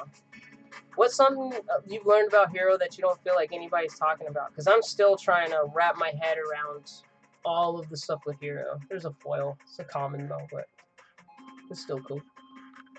That was a meh pack. I don't know about that one Myojin card. I have to check it. Another one. Another one. Let's see. Myojin. Let's check it. What's going on? Oh, what's going on with this Batman pack that they're putting in out? What is that all about? For $50, no less. It was like 3 NFT pack. I'm like, I'm only getting 3? Say what? 3? Just the 3 things? For $50? Like, man, I'd get like 3 Electras for $50. I'd get 3 Electras for 50, Steph. 3 of them. It's a lot. We did a whole stream about it earlier. Oh, I missed it. I was working my butt off with children, with high school kids. Shared a lot of info with Kobe and a few other people. Oh, I'll watch it after this. I'll watch it. Yo, I know there's a ton of info on it, and I really just gotta dive deep. I've been crazy stretched thin at my school that I work for, the high school that I work at. So it's tricky, you know. That's a dope card. I'm sorry it's not like clear. I wish it was like clear. Because the artwork on these cards are amazing, dude. Can you guys see that? I'm going to hold it until I see it. I got a mad delay on my thing. It says that my resolution is not good right now, too. So, I don't know. I apologize. Yeah, no, don't worry about it, Steph. I'll watch you guys' video. Because, yeah. I like hearing a lot of different people's opinions and stuff on markets and Hero and other NFTs or whatever it might be. And you can learn something from everyone. Absolutely learn something from everyone. That's always been my my motto. So if you guys want, I can just get to like rare cards. But you guys are not gonna know any of these cards, man. The Izumi Prowler looks dope. It's like a rat ninja. It's got some glowing orb of power and fancy. So can you explain Magic the Gathering to me as if you had to explain it to a 10-year-old? Absolutely. Absolutely. So, the way this game works is, number one, this is the first card game ever created. There would be no Pokemon, there would be no Yu-Gi-Oh!, there would be no nothing without Magic the Gathering. Made by Wizards of the Coast. I think it came out in late 80s? Early 90s, maybe? Or maybe early 90s. It is probably the most expensive card game out there. Here's a rare. So, here's a little lesson in Magic. Let me find a land card after I swap through this, and then I'll show you what's what. Ooh, double rare pack. Not bad. It's a foil, too. Farewell. Farewell. Okay, so you got 5 colors in the game: white, black, blue, red, green. Right? Um, those equate to different things. So white is life, black is death, red is fire kind of creatures, green is like forest kind of creatures, blue is water type of creatures. You construct your own deck, meaning that you pick cards from the hundreds that you might have, and you put those together to make a deck. Certain cards that you can put together can be a combo, or what's called an engine, where you just decimate people, you know, with like loops on loops on loops of ways to do certain things over and over again. It just makes it impossible for another person to win. But what you do is you will have a land card, and that's called mana. And the land card will be either of those colors. And in order to bring out spells, sorceries, instants, creatures, you have to play the mana. You have to play land. So let's say I have this land. This one is Tranquil Cove right here. This land allows you to add a white mana or a blue mana. And that's kind of the basics of the land. When you play a turn, it goes from person to person. You can have up to 4 people that you're playing up against if you want. And the way that this works is you get 7, you make a library of the cards that you've constructed together, and then you pull from the top of that library 7 cards to go in your hand. And you have to have 7 cards in your hand, no more than 7, unless you have a card that allows you to have no maximum hand size or whatever. But you can't have any more than 7 cards in your hand. You can have less than 7 or more than 7. Your library stays off to the side, and every turn you pull a card from the top of your library stack. As your turn goes, you're allowed to place 1 land down per turn. Once again, unless you have a card that allows you to put 2 lands or 3 lands, or there are cards out there that allow you to do that kind of a thing, but you're only allowed to put 1 land per turn. And each card has a mana cost. So for instance, this is an expensive mana cost card. So this card right here, at the tip top right here, you have a number and you have these symbols, right? Or a symbol. The number means a colorless land. So right, you can see it says 4 right here. So that means it takes 4 of any color land and 1 that has to be white. So this card to bring out on the battlefield, it takes 5 mana. It takes 5 of your lands to actually use to bring this card out. This is a very mana heavy cost card. When you use a mana card, you tap it. So you can have a bunch of mana cards, land cards out, and you just tap them to the side, indicating to the other player, I'm using these to cast a spell, right? Also, on the card, you have the, if it's a creature card, you have the power, which is the attack right here. On the left, the number. And then you have the defense, which is the number on the right. So this one is a 4/4 attack and defense. I don't know if you guys can see it. There it goes, 4/4. Cool. So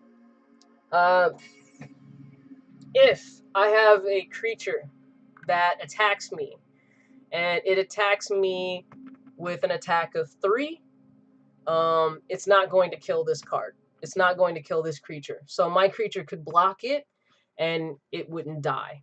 Let's say that creature attacked me, and it's a 3/2. So its attack is 3, but its defense is only 2, and this card is a 4/4. If I block that creature, this card is going to kill that 3/2 creature. Now, there are things in the game called things like instants. An instant can be casted instantly, anytime during the game. When you're playing, there are different phases of turns. So you have like your your upkeep, you have your draw phase, you have your main phase, where you cast your spells, you tap your lands to place a creature or spell or whatever. You have your second phase, where you can do other things. Your combat phase, where you can attack. And then you have an end phase where you can do last things. And some people like to play their land right in the beginning of their phase, and some people like to play their lands at the end of their phase, depending on that kind of land and its like extra abilities. There are different ways to play Magic, like different kind of games, let's say, game modes, let's say. The one I like to play is called Commander, and then you have standard gameplay. Standard gameplay, your library deck, your deck has to have, I think, 40 cards, and your personal life power for you, which is the goal of the entire game. It's not to just kill creatures and stuff. You're trying to kill the opponent. So in a standard game, you have 40 cards, and you have 20 hit points to yourself. And the other person is trying to kill your hit points. So these creatures and spells and everything are just doing everything to keep the other player from killing you.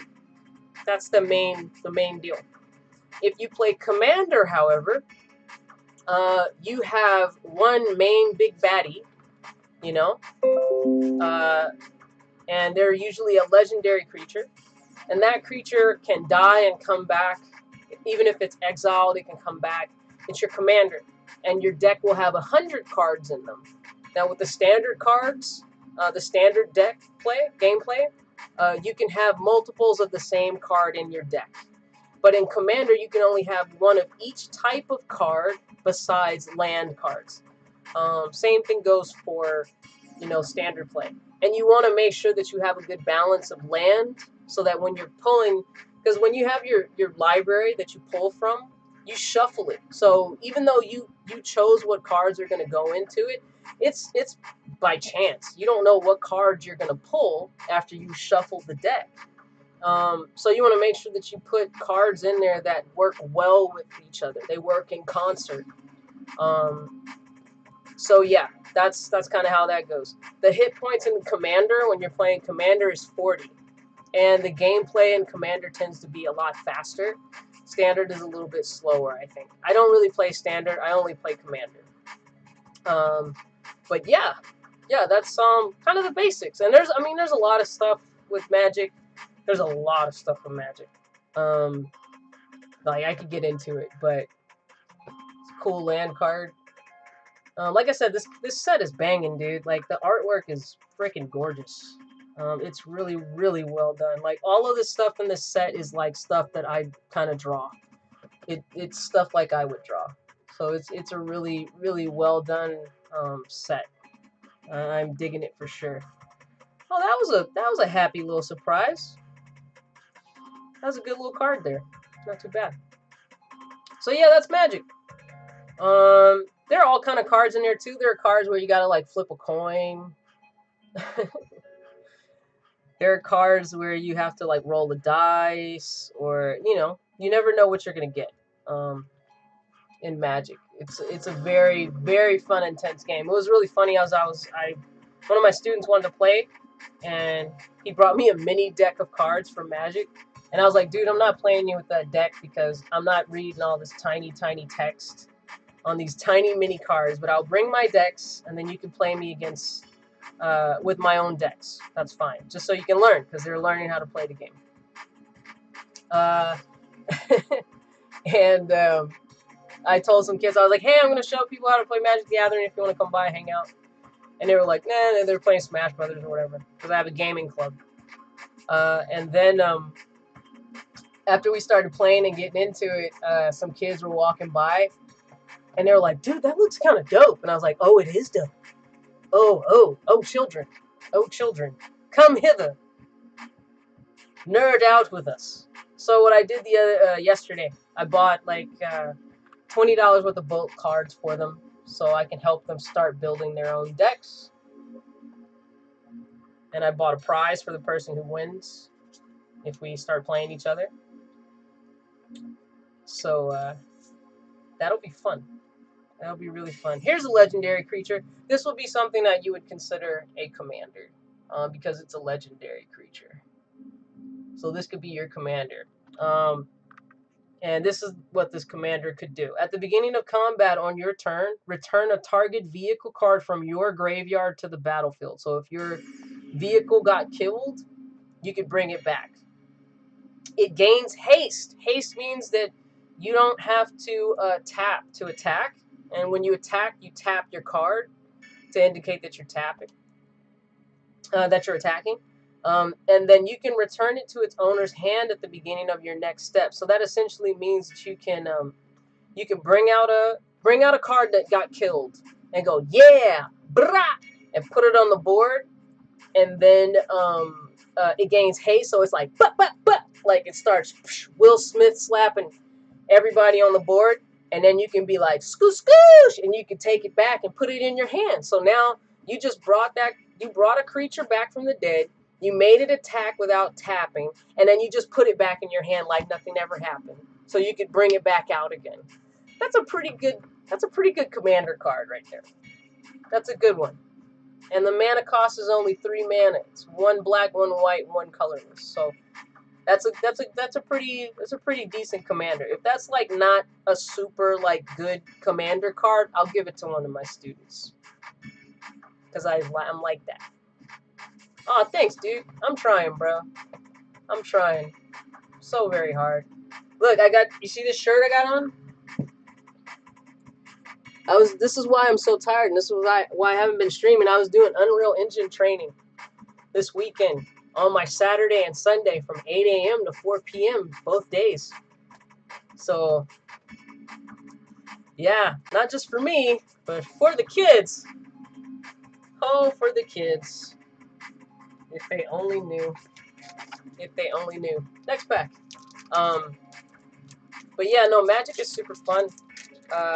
It is a thinking game for sure, though. Thinking game for sure. But yeah, man, I'm glad I got those hero packs, guys. I don't know what's gonna happen with them, but I don't know. Are you guys gonna open them? I know last lunch said they were gonna open some, right? Look at that art card. It's so dope, right? Super dope. Super dope. Here's a land card, but this is a mountain, so there's that. And just so you know, too, the way this works, like life and death, like my deck that I play with, you can mix the colors together. So I have a white, blue, black deck. So it's life, death, and water. If you play green, green tends to be heavy-hitting, big monsters. Think like King Kong. Like, they cost a lot of mana to bring out. They cost a lot of land, essentially, to bring out. And they pack a mean punch. They're like 6/6 attack defense. Like, they're jerks. I hate playing green decks, but there's a way around that, too. So, yeah. Showed you guys that one already. This was a cool one. But yeah. Magic's fun, dude. This is, like I said, this is, I think, the most amazing game. And then it's, like, one of the most expensive, you know? Like, the decks that I have that I've made, or my friend made for me, those decks are... One deck is, like, probably $600 worth of cards in that deck. Like, it's not to be played around with, you know? So I'm just gonna start them out, you know, get them... Hey, is she DJing? Dog, come on. I don't know if you could see that. But she's, like, DJing, dude. And see, like, I know that, like, people, they think Magic the Gathering, and they're like, oh, it's, like, it's all, like, fantasy stuff. But, like, no, it's, like, it's a mixture of everything. They even did Walking Dead Magic the Gathering cards not too long ago. They got Street Fighter Magic the Gathering cards coming out. Special promotion coming out real soon. I would do this faster, but I can't see the delay on my screen. Showed you guys that one already.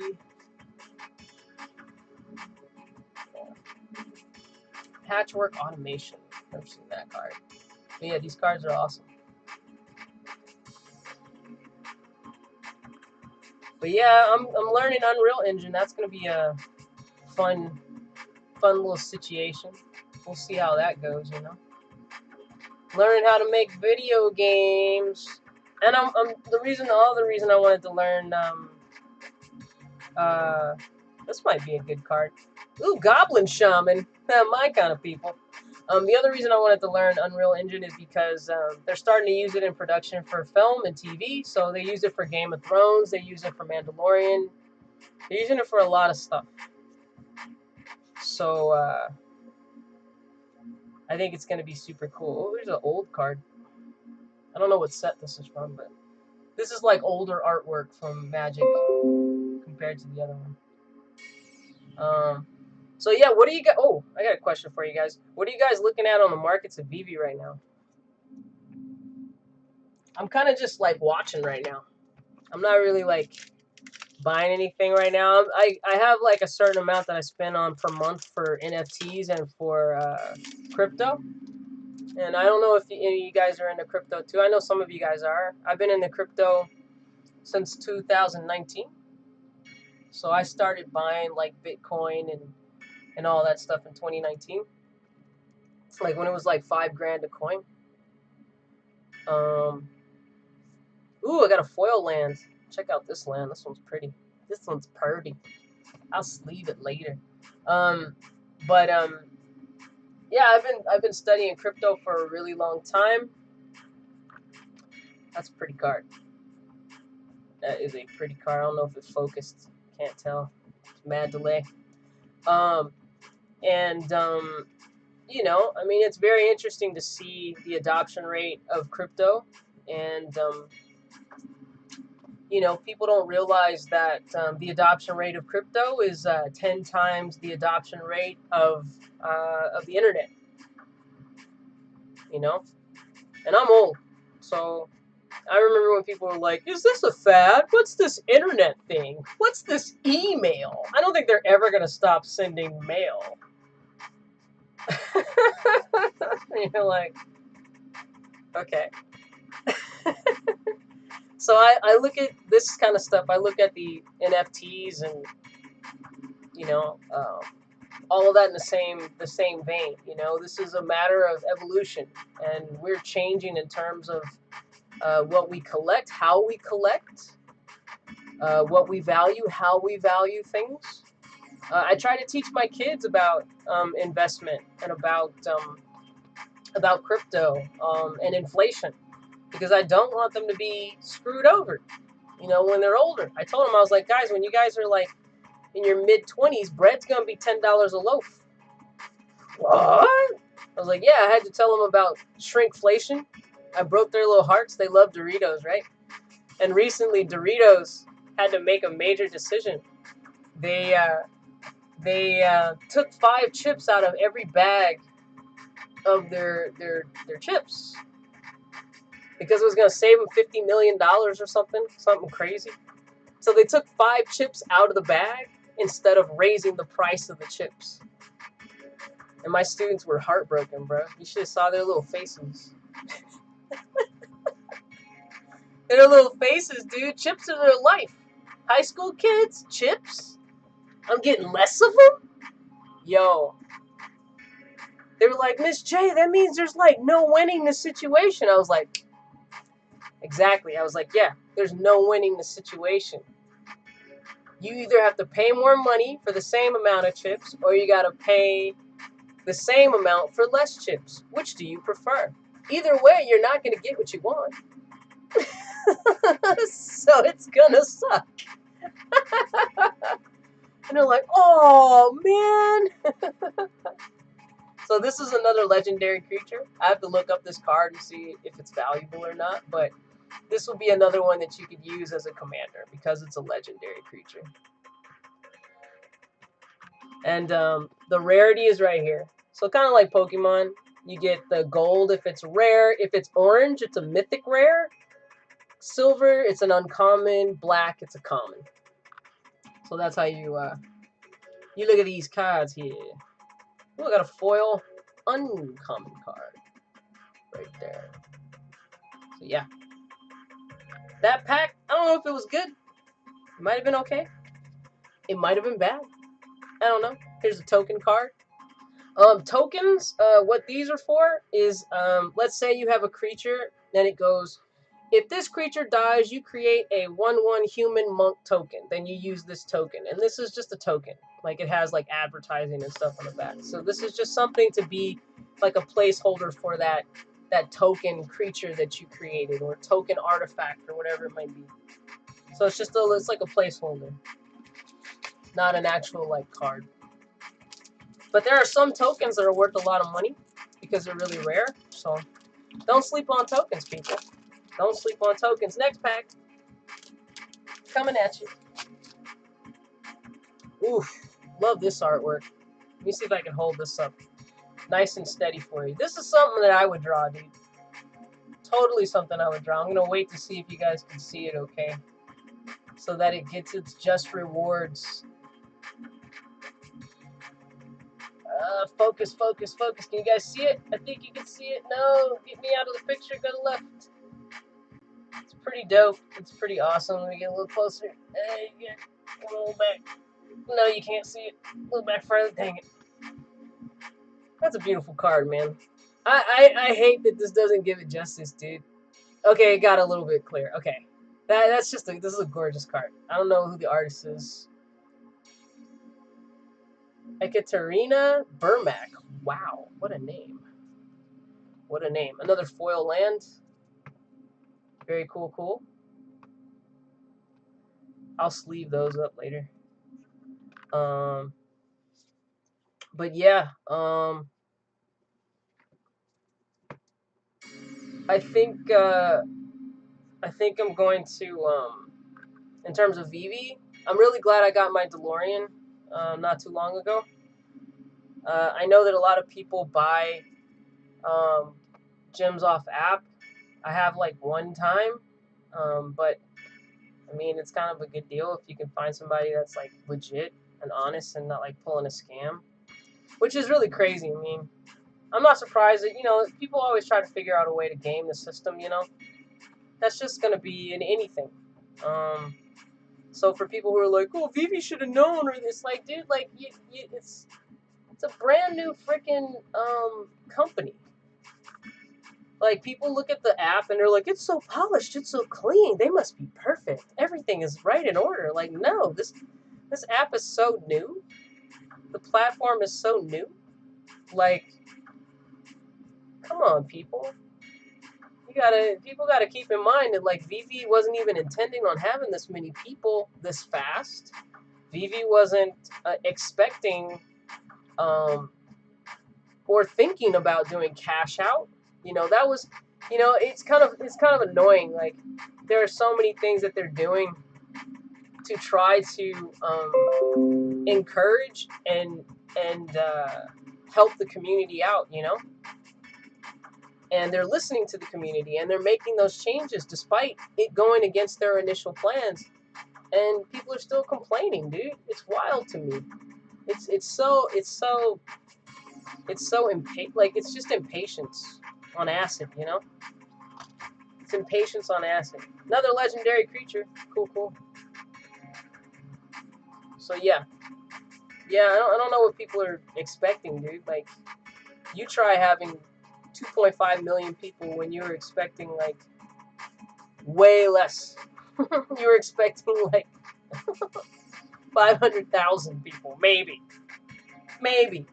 You tell me how you scale up your system, you scale up your business to fit that, right? Like, that's just crazy to me, dude. Crazy. So let me try to go fast. I'll go faster. I gotta get going soon. Got a long day ahead of me tomorrow. 3 classes, lots of kids. Ooh, look at that. Beautiful artwork. Beautiful artwork. I don't know if you can see it cool. I don't know if my resolution's good. We'll just keep going, eh? I got a land. Got an uncommon showcase. That's kind of cool. Commons. 4 commons. Lots of commons. Uncommon, that's dope. Prodigies prototype. That's kind of cool. Super cool card. Right on. Is anybody there? I don't even know if anybody's here. That's okay. Got another Saga, Fall of Conda. I'm gonna have to give a lot of these away, dude. Ooh! This card is valuable. This one right here. So you see this right here? See that that orange? That is a mythic rare.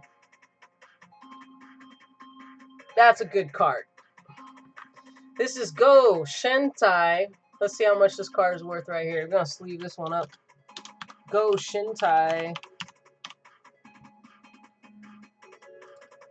Let's see. Where is it? G-O Shin.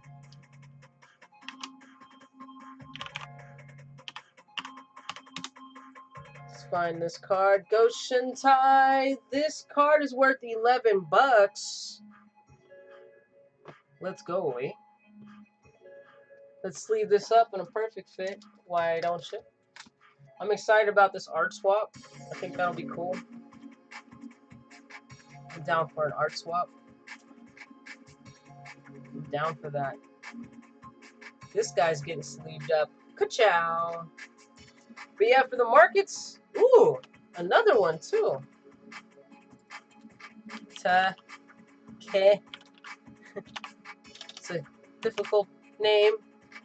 Takanuma Abandoned Mire. Let's see what this one's worth. Ooh, this is a good card too. This is a... I don't know how much it's worth, but it ain't cheap. That's awesome. So, oh my god! What? I got a triple mythic pack here. Look at this.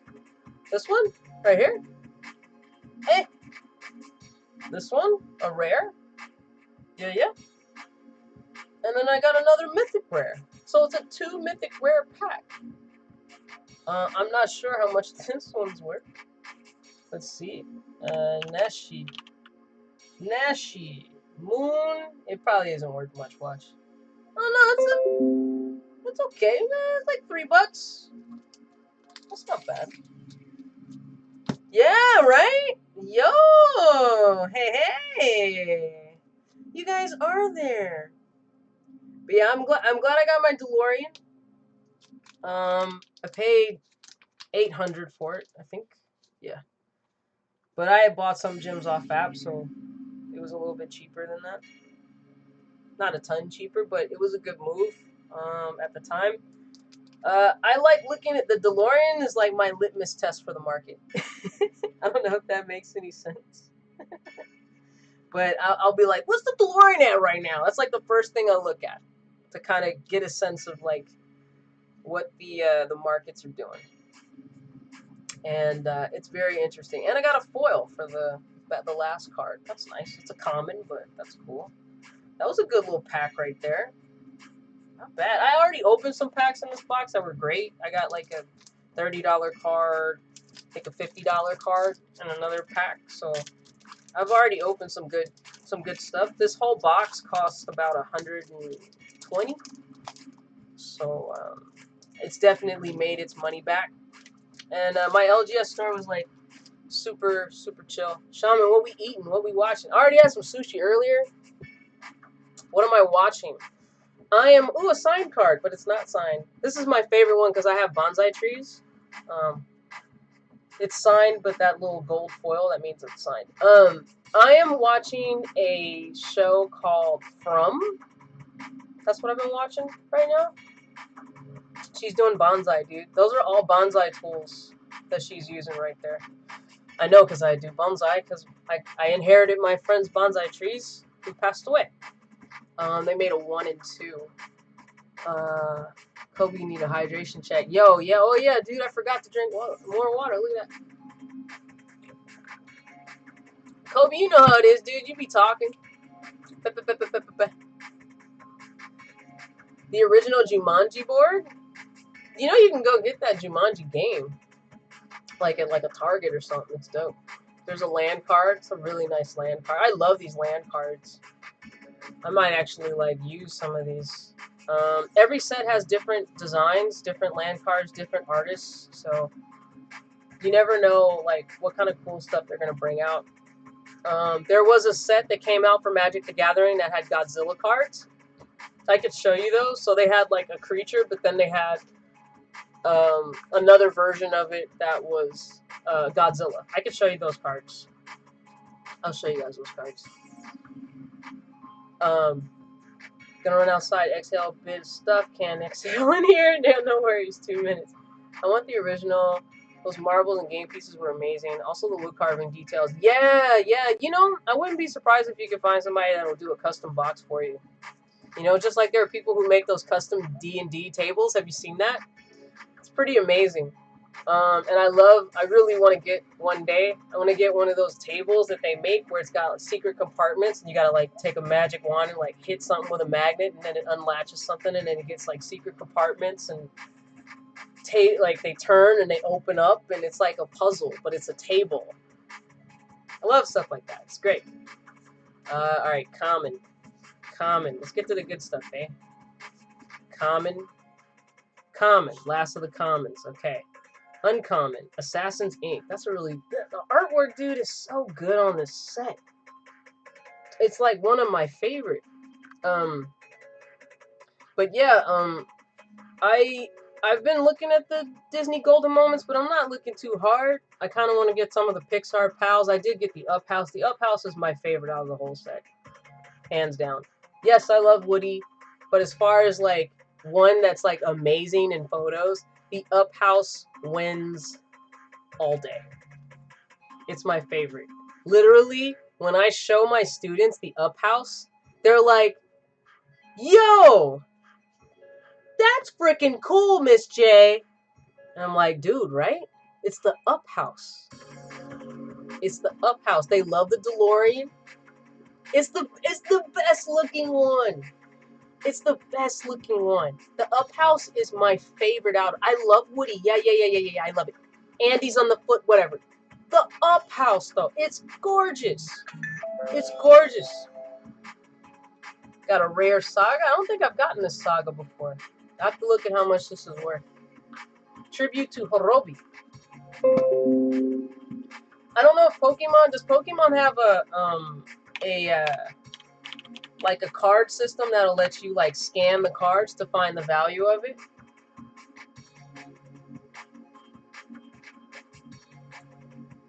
Does Pokemon have that? This ain't worth much.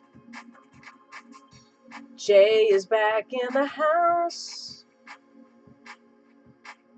Alright. That and that. Okay.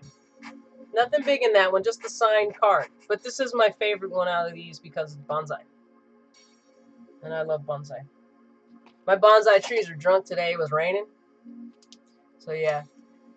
No, we have TCG Player. Oh, so TCG Player does that too? Okay.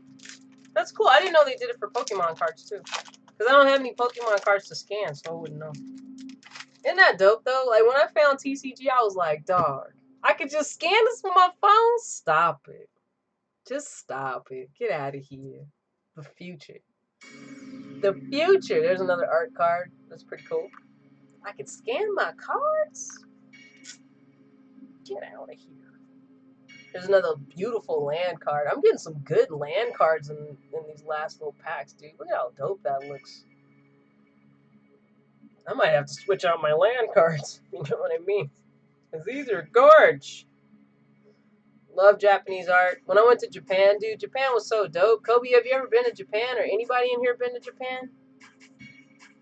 Commons. That's such dope art, though. I'm going to show you, even though it's a common. Can't scan them if you have manually typed them in, but it's still great. Oh, okay. Well, with these, you can scan them. The only thing that's a problem is if they're sleeved, it's hard to scan them. And, yeah, right? Dude, like that. Look at the artwork. It's so dope. Even though this is a common card, but the art is so not common. But yeah, when you use TCG on MTG cards, it scans them. And you can also, I think you can do the same thing. You can make a spreadsheet. You could put it to Google. That's what I got to do again.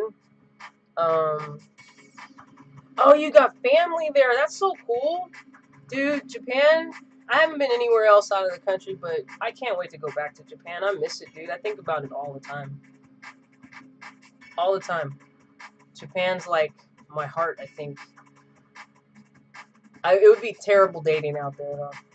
It would not be fun. Yeah, you can just scan them and it goes, and it gives you the value and everything, and you can put if it's a foil or not, because, you know, can't get them. But if you got them sleeved, it's hard. Best way to scan them, too, is to have them on a white background so that there's nothing else conflicting, and then you just go, in fact, I could show you probably. I don't know. Well, I don't have any good white, but creature, moonfolk. Me too. I want to live there for like a year. Yeah, Japan is beautiful. The people are super nice. I didn't feel like the cops were gonna like stop me. Nobody was following me in a store, you know, thinking I'm gonna steal just because I'm black.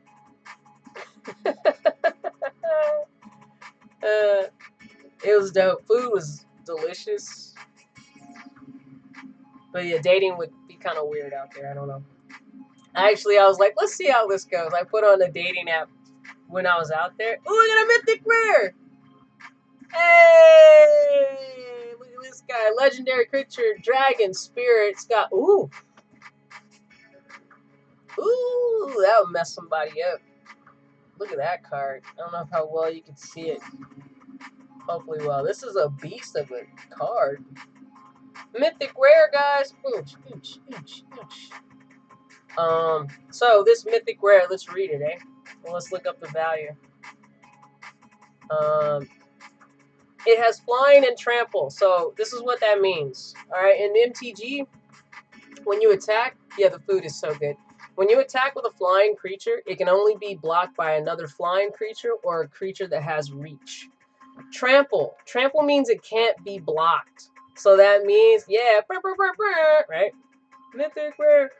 Trample means that it can't be blocked. So it's just gonna, it's gonna just run through, you know? It's gonna run through anything in front of it, and it's gonna go straight to the opponent. And this is a 4/4. Ooh, and it only costs 4 to bring out. That is, oh my gosh. Yeah, I'm opening magic, dude. Yeah. Getting real nerdy out here on these streets, guys.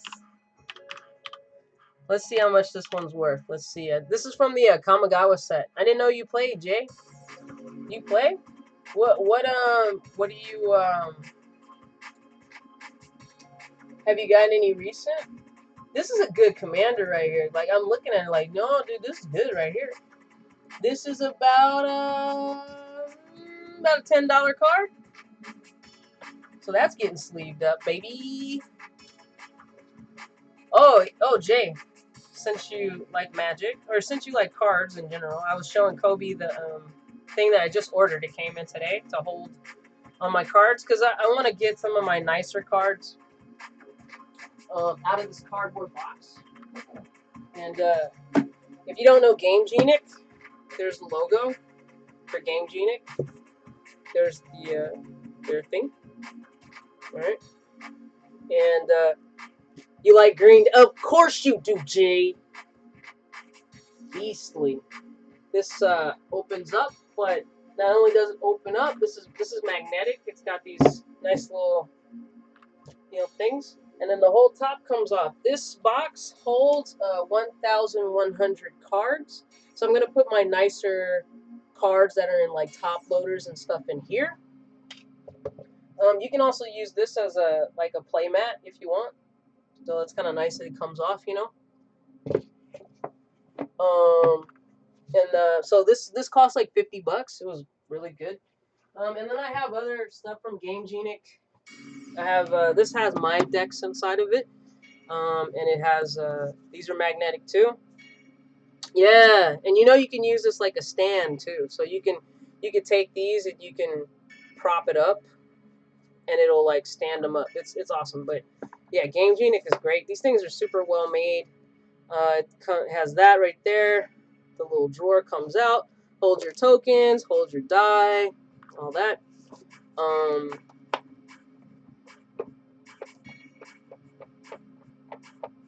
They're not coming off. See, it's really good. It's really well made. 100 here. 100 here. Nice, yeah, super nice. Cause I'm tired of like putting them in cardboard. I don't like it. I want to put them in. I want to put my nicer stuff in there. So I'm definitely glad I picked that up. It came in today, so I'm happy about that. Ooh, this is a good card that I have in my deck. Actually, this is a very good card. Ancient Den. I have another one now. That's cool. Maybe I'll give it to the kids. Oh, the children, the jerks. They know not how much I love them and care for their success in life in the future. Bunch of jerks. I call them nerds all the time in a loving way because I think nerds are awesome. I'm a nerd. I'm like, yeah, when I call you a nerd, it's a term of endearment, not an insult. Don't get it twisted, guys. I just wish they made storage that holds card savers. Yeah, you know, that I've never bought those card savers, so but Kobe put me up on that one, dude. I did not know. I did not know. Another dope land. These lands are awesome, dude. I really, really like these lands. And because I got this set booster, I got a ton of them. So that's kind of cool. But I'm definitely going to go through. The LGS store said they would help me go through, get some bulk out of my stuff, and then I'll give some to the kids. I got like tons of lands and stuff like that I need to like get rid of, you know what I'm saying? That's cool. Little uncommon showcase. This guy looks kind of dope. How are you liking the art on this, Jay? How are you liking the art on Kamigawa? Hollow lands are one of my favorites. Yeah, I got some hollow lands in this for sure. For sure. I've gotten a good amount. Did I show you the hollow lands that I got out of here so far? They're very nice. They're those, but in hollow. They're nice. They're very pretty. All right, common. There's a lot of vehicles in this set, and there's a lot of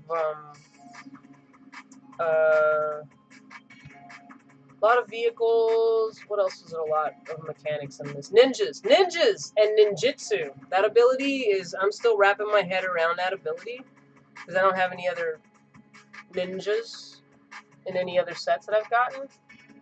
I know, but this set right here, Jay, yo, like there isn't. Let me tell you.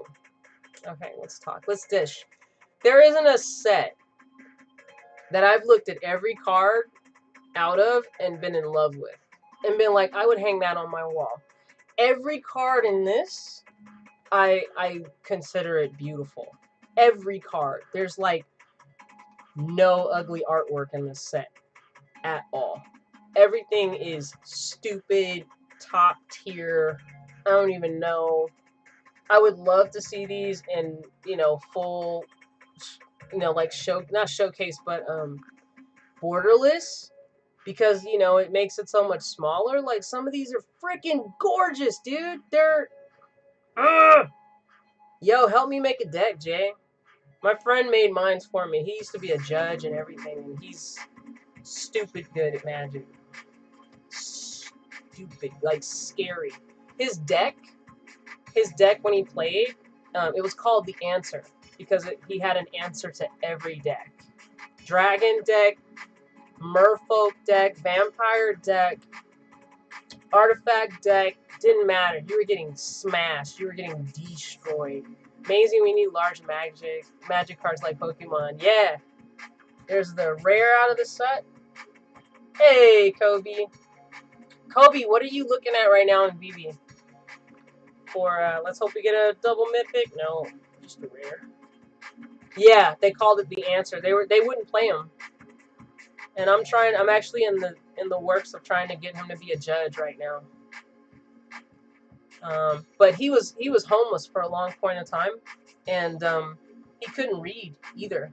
This game, Magic, taught him how to read. So my idea is, I'm actually thinking of seeing if I can write a curriculum that uses Magic as a teaching tool, because it teaches reading, comprehension, math,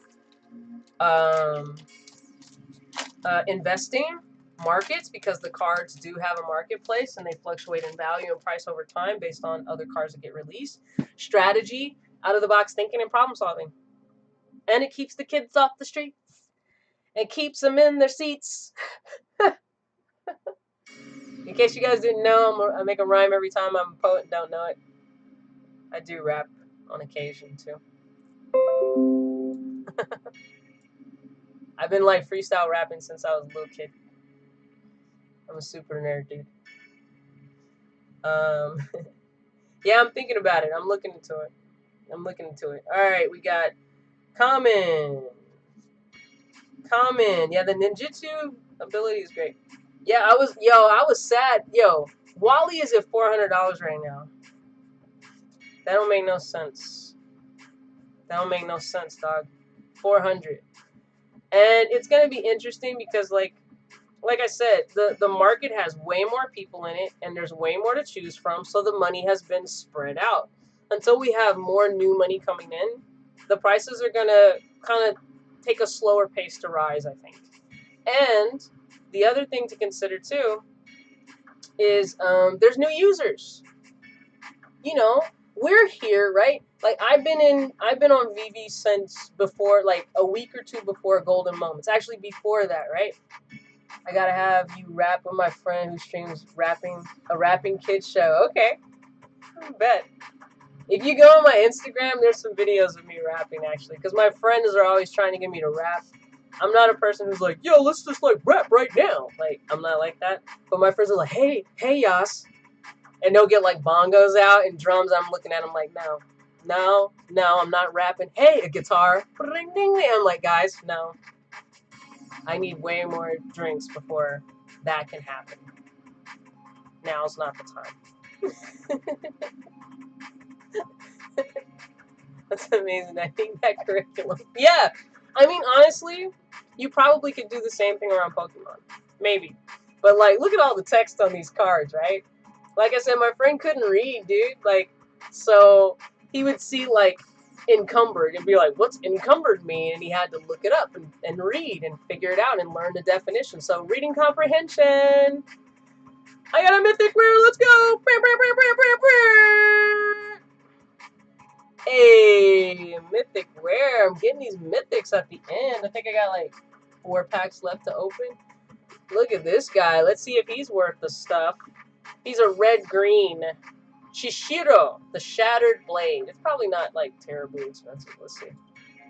Come visit me in Milwaukee. No. I'll get you enough drinks and drums and all. Yo, don't make me give my guitar out and stuff. It sucks because I can't really play right now because of my spinal cord injury. This isn't worth that much. It's 26 cents. Maybe I'll give it to the kids, huh? They'll be like, it's a mythic rare. They'll be all happy. Like, yeah, it is. Look at that guy. You did so good. It's worth 30 cents. That's something, baby. Here's another saga. Have you messed around with these sagas, Jay? I really can't wait to like play. I almost want to just make a straight up Kamigawa set with all these ninjas and stuff, but I got so many cards. Ooh, I got a foil rare. I don't know how good it is. Ruthless Technomancer. Let's see. Ruthless Technomancer foil. It's probably not worth that much. 74 cents. I'll take it. It's a foil. That's nice. The foil's probably worth less because in the collector's packs, everything's pretty much a foil. So now foils are not as they're not as great. But oh wait, it might be okay. That's very weird. Looks like the foil is kind of expensive. So let's sleeve it up, huh? How about that? Foil looks like it's $8. I don't know if that's right. We'll find out later. You know, the suspense will be there. Oh, and I got another rare, but it's an older set. Let's see what this one is. Scoop.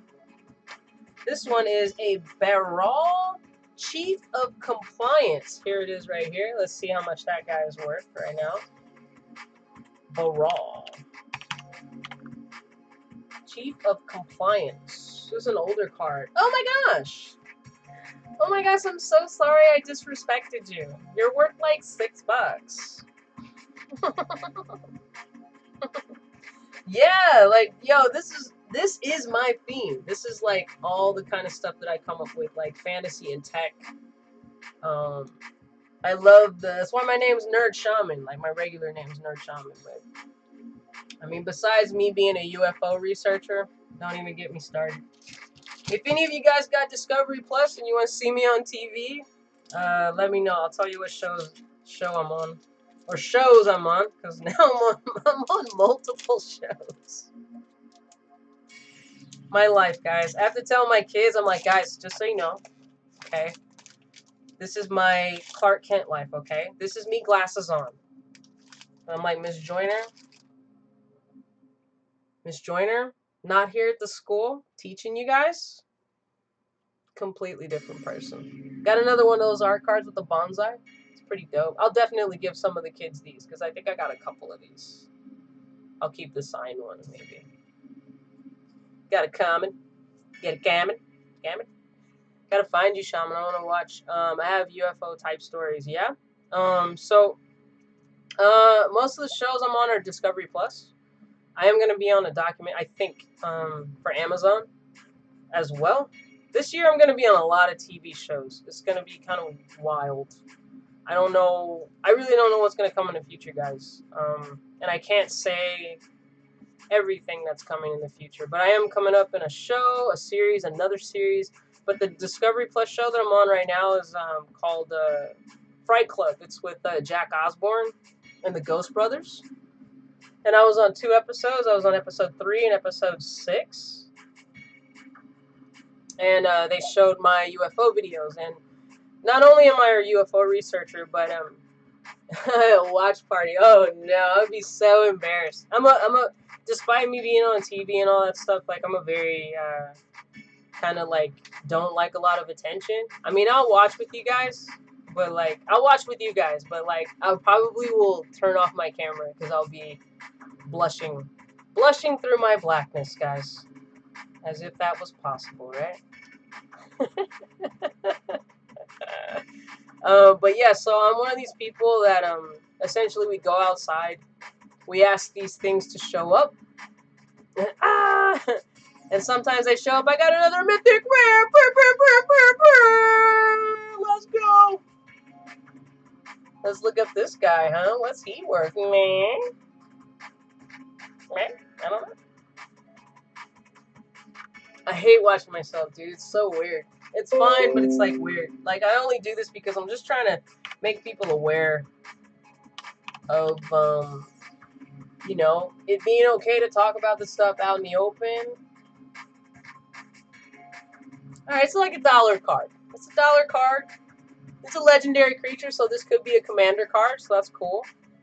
We're winning in Magic, yeah. You know, if I don't keep it, the kids might get it. You know, I don't know. Let's see what it can do. You ready? Okay. Flying and Ward. It costs 6 mana to bring out, though. That's why it's not like a better card, because that's a heavy mana cost. But when Kyrie the Swirling Sky dies, choose 1. Return any number of target non-land permanents with total mana value 6 or less to their owner's hand. Stop it. You gotta pay 3 for this, though, I think. Oh, no, you don't. This is when it dies. Oh, my God. Okay. I gotta look up the ward mechanic. Okay. And then choose 1. Here's the other option. You can mill 6 cards, then return up to 2 instant and or sorcery cards from your graveyard to your hand. Stop it. That's a lot of mana, though. That's heavy. That's heavy on the mana. I might give it to the kids. We'll see. If I can't use it in my deck, because I do play blue, that's kind of a heavy mana cost, though. I do have some things that can bring out mana real fast. And that's a lot. That's a lot of mana. 6? Woo! That's a lot of mana, dog. That's a heavy price. I got 3 packs left, guys. 3 packs. Let's go. But yeah, so yeah, if you can stack the mana, that's a bomb-ass card. That card is gonna mess up lives. It's gonna break hearts, take souls, you know? It's gonna do a Shang Tsung. I'll take your soul. He was such a jerk, dude. I love that movie, by the way. There's another art card. I like these set boosters because of these art cards too. It's so dope. But yeah, it's kind of weird, you know. Like I had to even talk about UFOs and seeing UFOs and asking UFOs to show up and they come up. Like I had a lot of my family thought I was nuts. Friends thought I was losing my mind. And what was so infuriating is like I'm like, yo, I have video, I have pictures, and oh, we're outside and there happens to be one freaking right there in the sky. Tell me what the hell that is, like. And they're looking at me like I'm crazy. I'm like, if I were in a court of law, who's winning this? Who's winning this argument right now? You got an opinion, right? And a butthole. That's it. You have an opinion and a butthole. I have video evidence, photo evidence, eyewitness evidence. Case closed, in my opinion. I'm like, I have evidence that could put somebody in jail, right? You have an opinion. So what do we do with this? Just because what I'm showing you breaks your paradigm, that's not my fault, you know?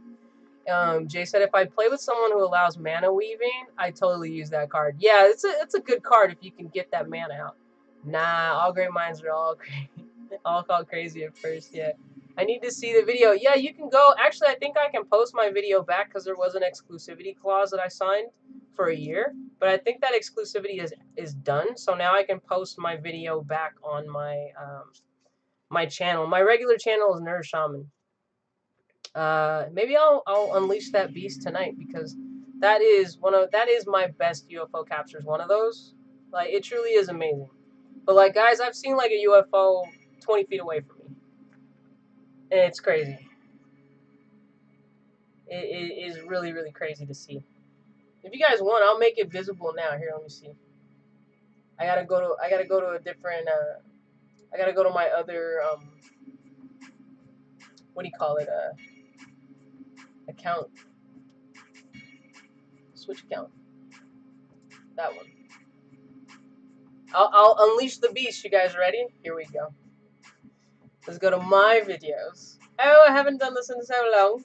I haven't had it open in a year, so now I can put it out. Let's see, and then you guys can see it. Because it is copyright free now, baby. Publish. I'm gonna tell my friend too, because he'll wanna promote it. So I just pushed it. If you guys want to see, here let me do the old OBS here. This is it right here. Raw footage, exclusive energy Ibani. I mean, actually, I could show you right here because it is my video, right? Perhaps. Here, we'll do a double on double, eh?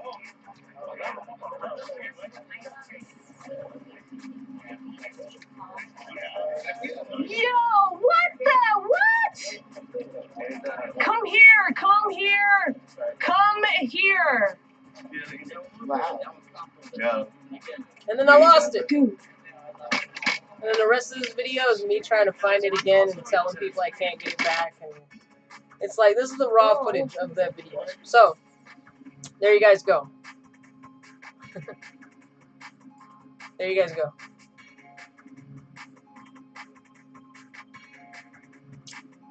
Yep.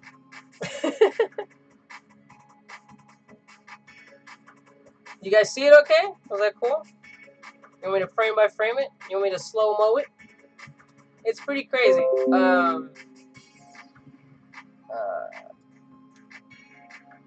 Yeah, that's the most amazing thing I've ever captured on video. I mean, just look at that thing. What is that, right? What is that, right? Bro, what is that, though? Tell me what that is, right? Now, here's the trippy part about this thing. This thing was staying perfectly still in the sky for about 3 to 4 minutes, okay? Right by the sun, okay? Right by the sun. So nobody could film it because, as you know, when you point your camera at the sun, what happens? The sun blocks everything. It washes out everything, right? So the way that you do this when you're filming UFOs, number one, you got to get yourself something to focus on with your camera. So when you're shooting something in big, bright blue sky, it's really hard to just be like, meow, target. That's why I get annoyed when people are like, why do people always have a hard time, like, getting something on video? Like, why are they filming? Why is it shaky? Hello? Like, I'm outside. It's hot. I have nothing to gauge to freaking, get this thing. Like, are you kidding me?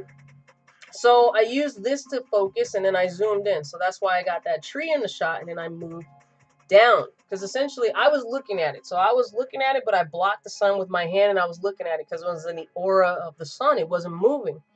And then I started moving my way while I was looking still at it.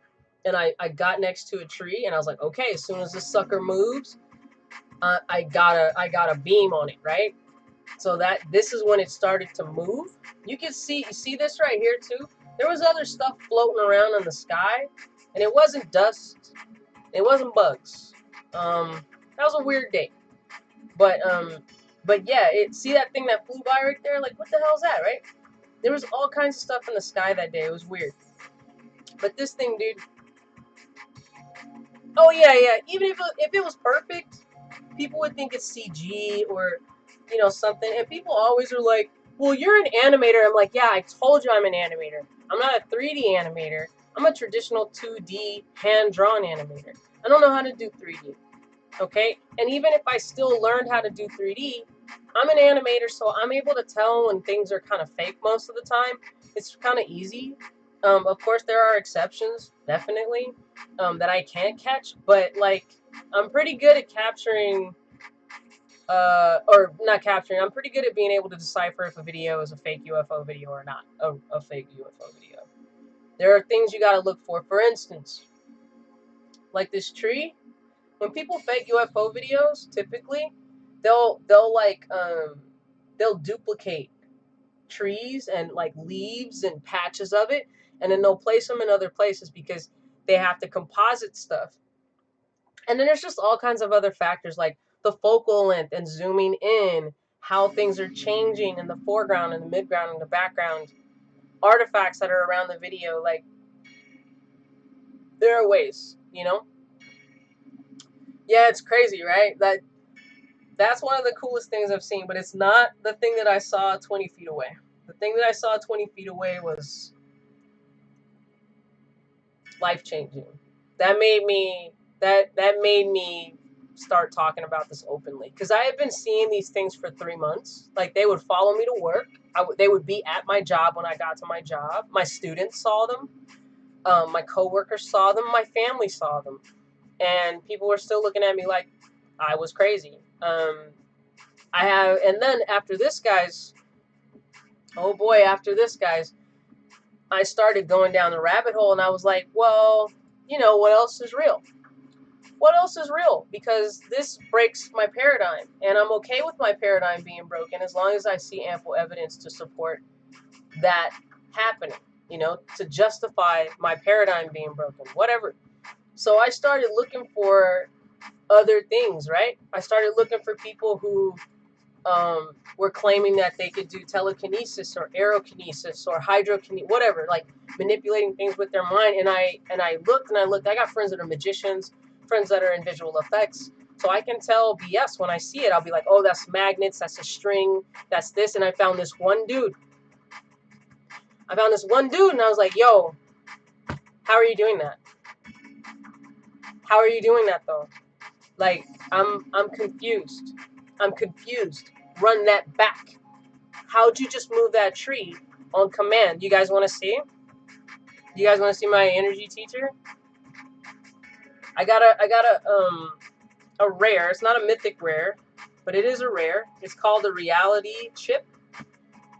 It's an artifact, legendary artifact creature, equipment jellyfish. That's such a mouthful of words.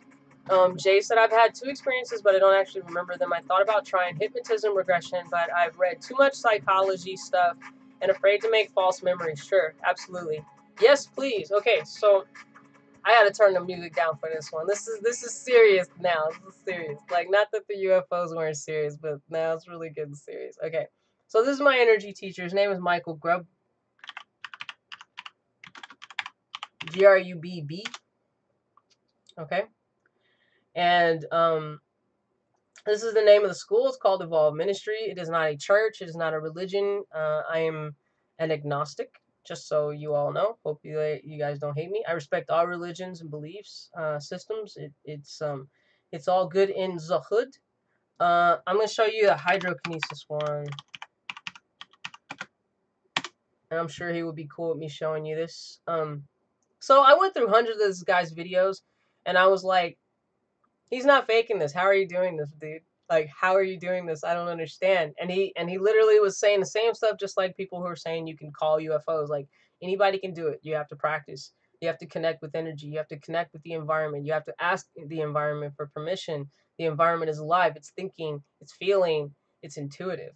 And I was like, oh wow, heavy, heavy. So, this is him doing hydrokinesis, and he's gonna explain what he's about to do before he does it. And it's very real, guys. I've met him in person. It's not AMEI anymore. You saw when I was pushing over here, all of this spread really fast, really rapidly, okay? And this is basically, you know, that's me spreading my consciousness all throughout this entire area. Me going right into the conductive part of the water, okay? Going right into the conductive portions of the water. Mm-hmm. And then extracting the ionization. Yeah, I bet you do, Jay. You want to talk to you and then just literally pushing the wind while at the same time pulling off the ionic properties of the water. So it makes it really easy for me to push that wind, okay? Now take a look at the water. See that?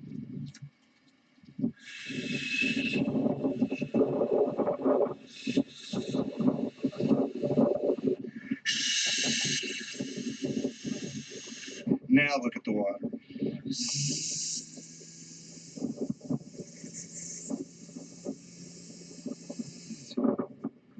Okay, so again, Michael Grubb from AMI. Here with Daniel Atlas.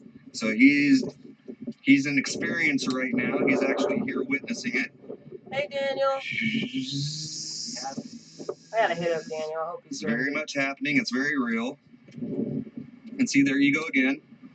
The water is now kicked back up within seconds. Anybody can do this, guys. Please don't feel intimidated. I show people the basics of how to do this. Per my energy teacher's like, okay, he's like, yeah, so this is you're definitely in a place where you can show people the basics of operating. this. And I don't one thing is I get contacted by people all the time, and they go, I want to be like an X-Men, I want to be powerful, and I'm like, I can't teach you this then, because that's not what this is about. Like, this is not about being powerful. This is not about controlling anything. I'm like, this is about being able to connect and actually work with the environment and with energy and with other energy, and it'll really trip you out. You know what I mean? Here's him doing. I'll show this whole thing so you can see. I want you to see what things look like before. Okay, so he's at a school. Yeah, Jay, I can teach you. Do me a favor and walk out there real quick. So look at the environment right now and how it is, right? Look at the leaves. Okay, they're just at a school, and essentially, he's trying to make sure that no one's there in school. And right now, they're just gonna practice. He's gonna do a demo of what things will look like. I'm trying to see if we're gonna be kicked out of here, because that's the real concern. I'll be right back. Well, if the school is out. That's Michael right there. Yeah. So what he's doing is called setting levels. I do not know how to do that. but he directly does specific things where he influences and like sets levels for the environment. Um, he hasn't explained to me the details of how he does that, but he was like, "Yeah, I will in the future." You know, the first course that you learn in this school is how to control your ego and how to understand your ego. That's the first course, understanding the ego. Because to do this, you're gonna have to really take your ego down a peg a lot, and you're gonna have to be super aware of the fact that you control things around you, whether you want to realize it or not. And you know, you have to be conscious of this stuff before you start doing it, because it only does what you want it to. So if you're a super negative thinker, you'll manifest and bring more negativity. If you're super positive, you'll do the opposite. It's like a Google search. You put in the input, you get what you put in, right? Man, I thought I had to travel to find Dr. Strange. Now I just gotta check Discord. Yeah, absolutely, dude. You just had to get on Discord, dude. That was the missing piece, right? It's almost warmed the way I like it too. And what I could say is like energy is almost like it feels magnetic when you connect. Now you guys saw the environment before. It was not like this, right? At all. And when I met him in person, and we were in his class and stuff, he was doing this stuff like it was nothing.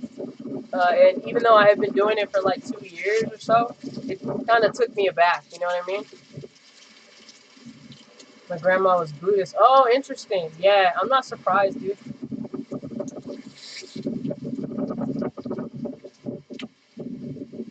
As you can see, I'm pushing out really decently.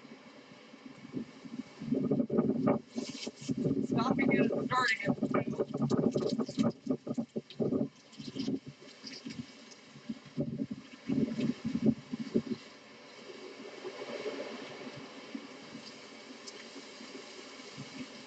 I'm like all half paranoid.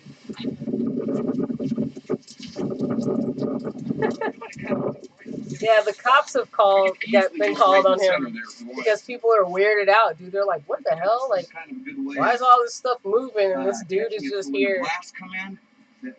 Now notice he stopped, and what did the environment do, right?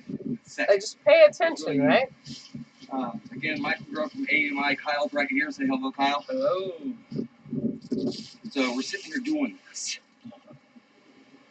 Like, I think after 2:30, which is when the school should be out. I don't see any lights in here. 2:30 right now. It's 2:30 right now.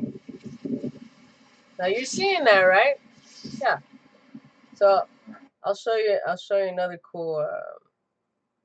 Let me see. Exercise. So yeah, so you can do this with water, with fire, with wind. I imagine you can do this with earth too. You know, it really doesn't matter. They're all particles at the end of the day. Let me find my my playlist here. I'll show you some other good ones. I mean, all of them are really good. Here's a student from the school. I don't know where this guy is now though, but let me show you this. So I won't show you the whole thing, but I want you to definitely see how things change. So this is him demonstrating how just exercising can excite the environment. This is a big ass pine tree. Excuse my language. And he's trying to mask it like he's doing exercise. Ask permission. Make sure But he doesn't want his neighbor to see what he's doing. Typically, anytime I walk into a situation, if I'm doing energy work, I immediately come up. So he's like faking it like he's just doing only exercise. Because his neighbor is a Wiccan, I think. But look at the environment and how it is, right? And then look at how it changes after he starts to jump rope, right? And listen to. Nearly as easy.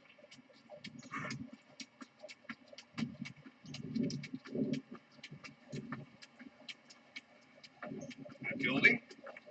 Oh, it's gonna get crazy, guys. I'm gonna let this one play out because this one will trip you out a lot.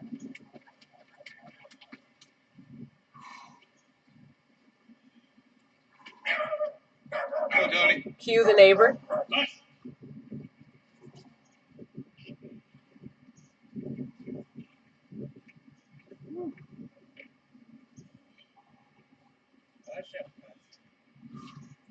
What's up?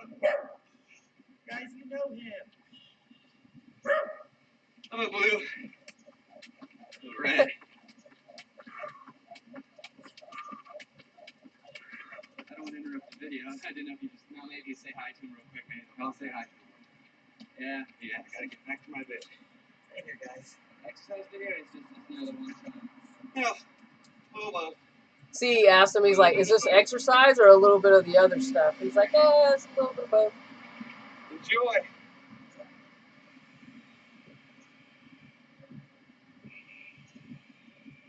Oh, just wait, guys. Just wait. I love showing people this video because it really emphasizes how like instant you can be with this. So remember to pace your breathing. But he's trying to hold back because his neighbor is still watching him. That's why he keeps looking to the right. You also got the idea that you're generating energy, which you can easily tap and then breathe right through. See, he keeps looking. He's trying to see what his neighbor is doing. Just like that. See, look, look, look.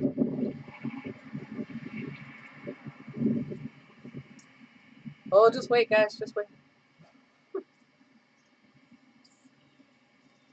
So you can either grab lots of energy, copious amounts, okay? You can make everything go fast, or you can kind of just chill it down. And it depends on what kind of energy that you want. So, like for instance, let's do a little bit more flooding. Still waiting for his neighbor to stop watching, dude. Watch. He keeps looking. It's so, because I do this too. Like, I'll wait for my neighbors to look away before I really start doing stuff. And I live on a private road, so my neighbors are not outside all the time, you know? See, he keeps looking. He's like, is he still looking? Is he still looking?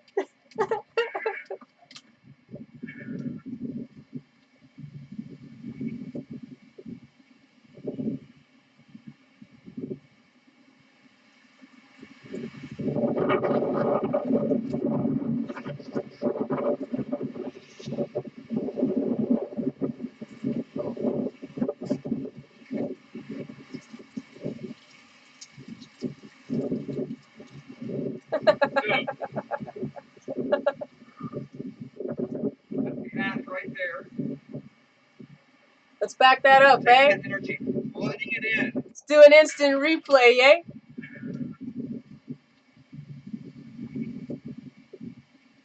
Does one more check. Look, look. Okay. I'm in the clear.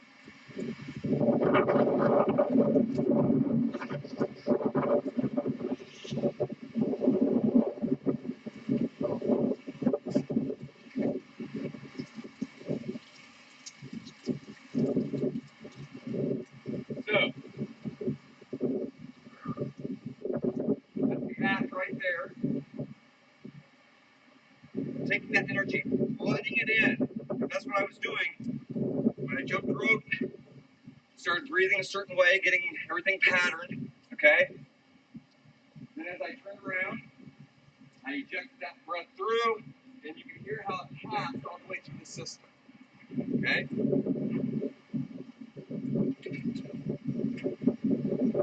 Take a look. I'm just using that energy.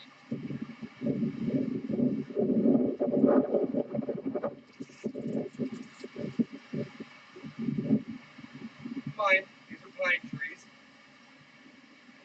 Pine trees, a lot different. Harder to move.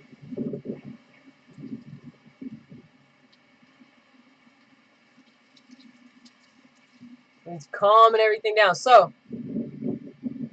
he's got hundreds of videos, guys. Okay?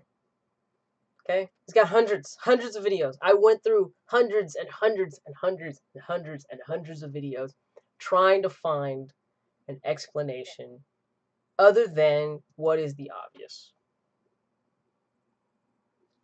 Right? I'm like, this guy doesn't know visual effects. This guy doesn't have the money to rent an industrial fan like for a film production. And if he did, everybody and their mama would be stopping to look at it. And if he did, it would be making a crap ton of noise. And it's in the middle of the street. How would you power it? Right? So, there's my energy teacher. You've been informed. If you want to know the basis of this, yes, I can show you. I got to do a little bit of a litmus test on you, though. But you seem, Jay, you seem cool. I think you'd be fine to teach. You'd be fine to teach, right? I got one more pack after this one. Here we go. Another bonsai tree. Love it. Another land bonsai tree. Okay, same one. That's cool. But yeah, what do you guys think? Interesting? Intriguing? Comment. I got one more pack after this. Yeah, no problem. Thank Michael. He's the one that did it. There's so many more, guys. Like, I can show you so many things, dude. There's the uncommon. It's a cool card. Let's see if we can get one more mythic rare. I think this box might have been worth maybe 160, maybe a little more. I don't know. I did get some good cards when I opened the other ones before. And this is a big ass box to open. It's not like small. It's 30 packs. It's a lot of packs, dude. A lot of packs. Mukotai Soul Ripper Showcase. Rare. Whenever Mukotai Soul Ripper attacks, you may sacrifice another artifact or creature. If you do, put a +1/+1 counter on Mukotai Soul Ripper, and it gains menace until the end of turn, and has a crew of 2. It's a 4/3. That's a banger. What's the mana cost? 2? This has to be a good card. Has to be a good card. Let me check this one. So yeah, I'd love to be taught. Absolutely, Jay. Absolutely. Absolutely. Jay said, I've had a couple of crazy energy experiences, once with horses. I'll have to tell you about it sometime. Yo, I would love to hear about it. You know, this is the other reason why I, started talking about this stuff openly. I realized that the more people are openly talking about this kind of stuff, the more others feel okay to talk about it themselves. You know? And I really had to kind of take a step back and figure out what I was going to do, because I knew, I was like, dude, as soon as I start talking about this stuff to people are going to look at me like I'm crazy. I could lose friends. My job could be in danger. Oh, another rare. Hey, March of Reckless Joy. This is a cool looking card. And that's exactly what happened. Like, it was, yeah, 2 mana is yeah, I know, right? That's nothing. This is X and 1 red. Let's look up this. It's worth like 44 cents. It's not the worst, but it's not the best in terms of value, but it might be a heck of a card, you know? Of Reckless Joy. March of Reckless Joy. It's about a 10-cent card. It's an instant. As an additional cost to cast a spell, you may exile any number of red cards from your hand. The spell costs 2 less to cast for each card exiled this way. Exile the top X cards of your library, where X is that. You may play up to 2 of those cards until the end of your next turn. That's an interesting instant. I feel like there's another card that's similar to it. I love stories like this. Yeah, but no, like, it was, I was still on the fence. Like I said, I was seeing these things for like 3 months or so straight. I was taking photos of them. I bought a video camera. It got so prevalent because I didn't know what else to do. But I wasn't telling anybody about what I was seeing. Not yet. Until one showed up in my house, 20 feet away. Okay? Clear as day, 20 feet away. Interacted with me, hung out with me. I was in shock and awe. I didn't know what to say, really. After that, that made me question everything. And I was like, well, what do I do? I'm an honest person. I don't just keep stuff to myself. You feel me? Like, if I experience something and I feel that it's important to tell other people, I'm going to tell other people. I don't care if it's a detriment to me, because it's the right thing to do, right? It's the right thing to do. Last pack, guys. Last pack. Really cool artwork, right? Super dope. Definitely going to give some of the kids these art cards. Ooh, a foil land. We're getting off to a good start. This is a nice looking one, so. But, yeah, dude. Like, my job got threatened. It was not a good time when I first started talking about this stuff. It was not easy. It was not easy. And I knew that it wouldn't. I literally was like, okay, this is going to happen. This is going to happen. This is going to happen. This is going to happen. And that's exactly what happened. And, yeah, you know. But it's okay. It's all good. It worked out in the end. And now I'm on TV for it. A lot. But yeah. Common. Lots of commons. Another common. Let's see what this uncommon looks like. Enthusiastic Mechanaut. Goblin Artificer. That's cool. Probably not worth very much, but that's okay. It might be a heavy hitting card. Another uncommon. Replication Specialist. This is definitely, I think, a reprint.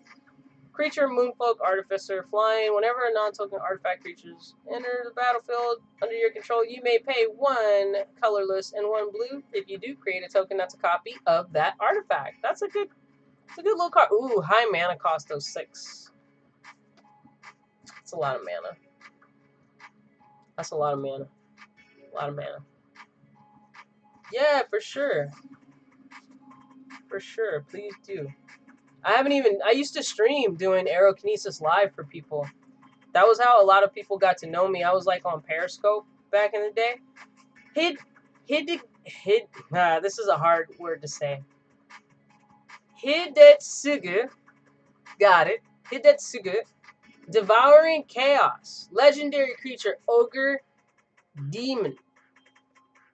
Hidegetsu. I think the showcase of this, or not the showcase, but the borderless of this is worth like $400. This is definitely a good commander. I don't know what the value of it is. That's funny. This is in the last pack too. Hidetsugu. Hidetsugu. Devouring Chaos. Let's see. Yeah, it's not worth a lot, but the other version of this card, the other version of this card is stupid valuable. Here, I'll show you guys. So this is the one I just pulled. So it's like 11 cents, right? I got another rare. Hey, Ogre Head Helm, and it's a foil. That's cool. You guys probably can't see it, but it's a foil. But the other Hidegetsu, here, let's see. It's Hidetsugu, rather. Hidetsugu consumes all. We'll do extended art. This is the one that's worth a lot, but you can only get this, I think, in collector's packs. It's not this one. Dang it. Hidetsugu. Where is that card? Where is that card? Where is that card? Hidetsugu. Oh, it's these right here. Like this one. Look at this one. There you go. There's one. $137 for this one. Same card. right? There are other ones too. Look at this one. This one's worth $236 for the neon green one. And I think this artwork is from the artist who drew Berserk. This one's 115, but the pink one, the pink neon one, I believe is the heavy hitter. Here, let's see Kamigawa, high to low. Yeah, this one right here. Look at the value of this dude. Stop it, bro. Stop it. So if you get the collector's packs and you pull that, that's the value of it right now. $2,600, my friends. $2,600. I do want to get a collector's pack or box. They're like $280 though. They're like $280, but if I pulled this mother of mercy, man, I'd be over the moon. I'd sell it immediately. No. I'd be like, oh snap, I don't know what to do with this card. Not playing it because I got this 40-cent version of it, right? Like, yo, 20, come on, bro. And it's just gone up in value. People didn't even realize it was super valuable, I heard, and then they figured it out and they were like, oh crap. Like, dear God. So yeah, this is the lowest price for a foil is $2 grand right now. Or sold for $2 grand. Sheesh. I'm saying, y'all, right? Yeah. It's absurd, dude. It's absurd. I want to try for it, though. I want to get a collector's pack. I usually just get collector's boosters. This is the first time I've ever gotten a set booster before. But I couldn't find any collector's booster boxes anywhere. And they're like, I want to say they're like $280. So that was the last pack, guys. So that's cool. I got that Hidetsugu, right, card. Even though it's not that one, right? Like, oh my god, you want to know what this card does too? Oh, well, it says it. It says it on there. Here, let's see. Let's see what this card does. There you go. Sacrifice a creature, you pay 1 black. Scry 2. Pay 2, 1 red, tap it. Exile the top card from your library. You may play that card this turn. When you exile a non-land card this way, Hidetsugu, Devouring Chaos, deals damage equal to the exiled card's mana value to any target. And it's a 4-drop. Interesting.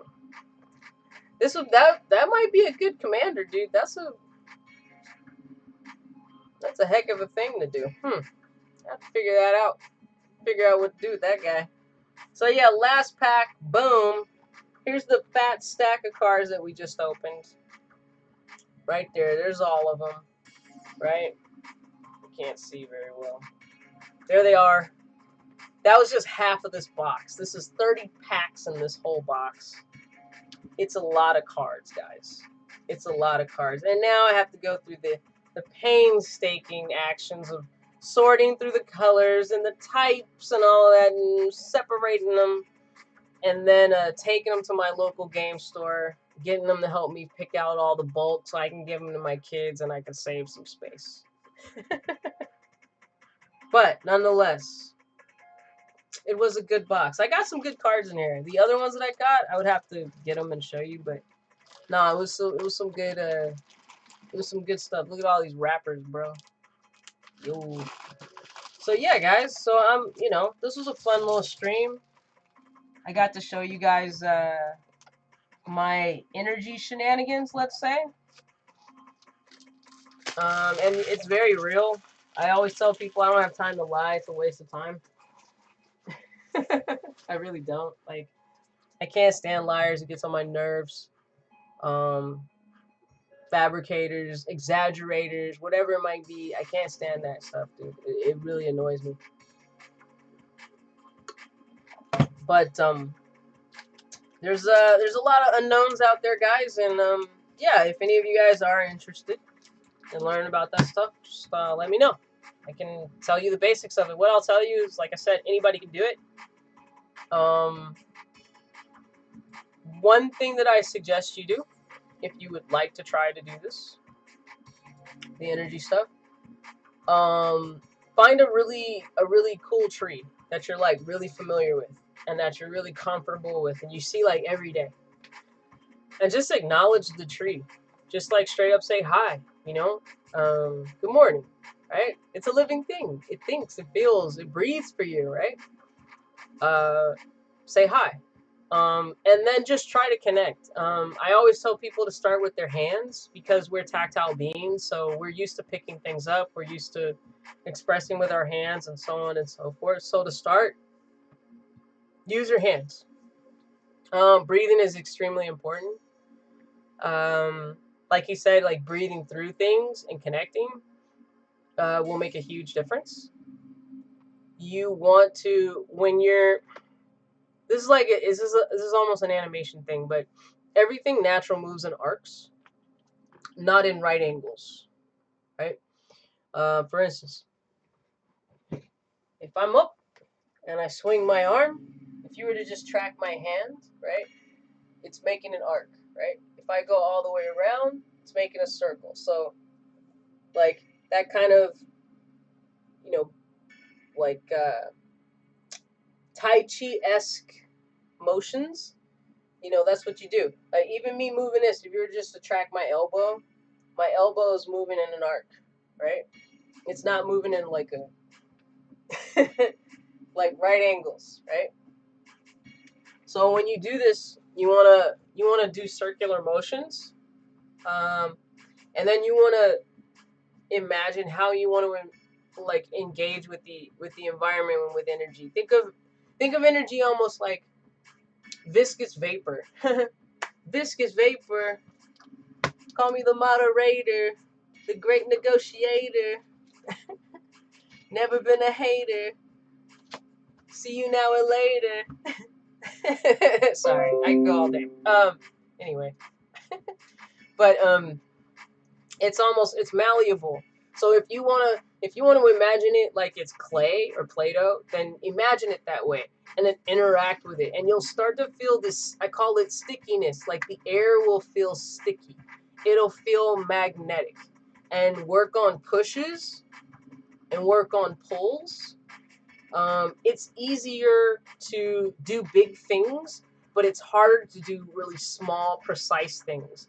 I have a pinwheel that I practice with outside, and I'll do things like, it has 3 rings, so I'll do things like just move 1 ring, just move 2 rings, move all 3. I'll try to make it turn around.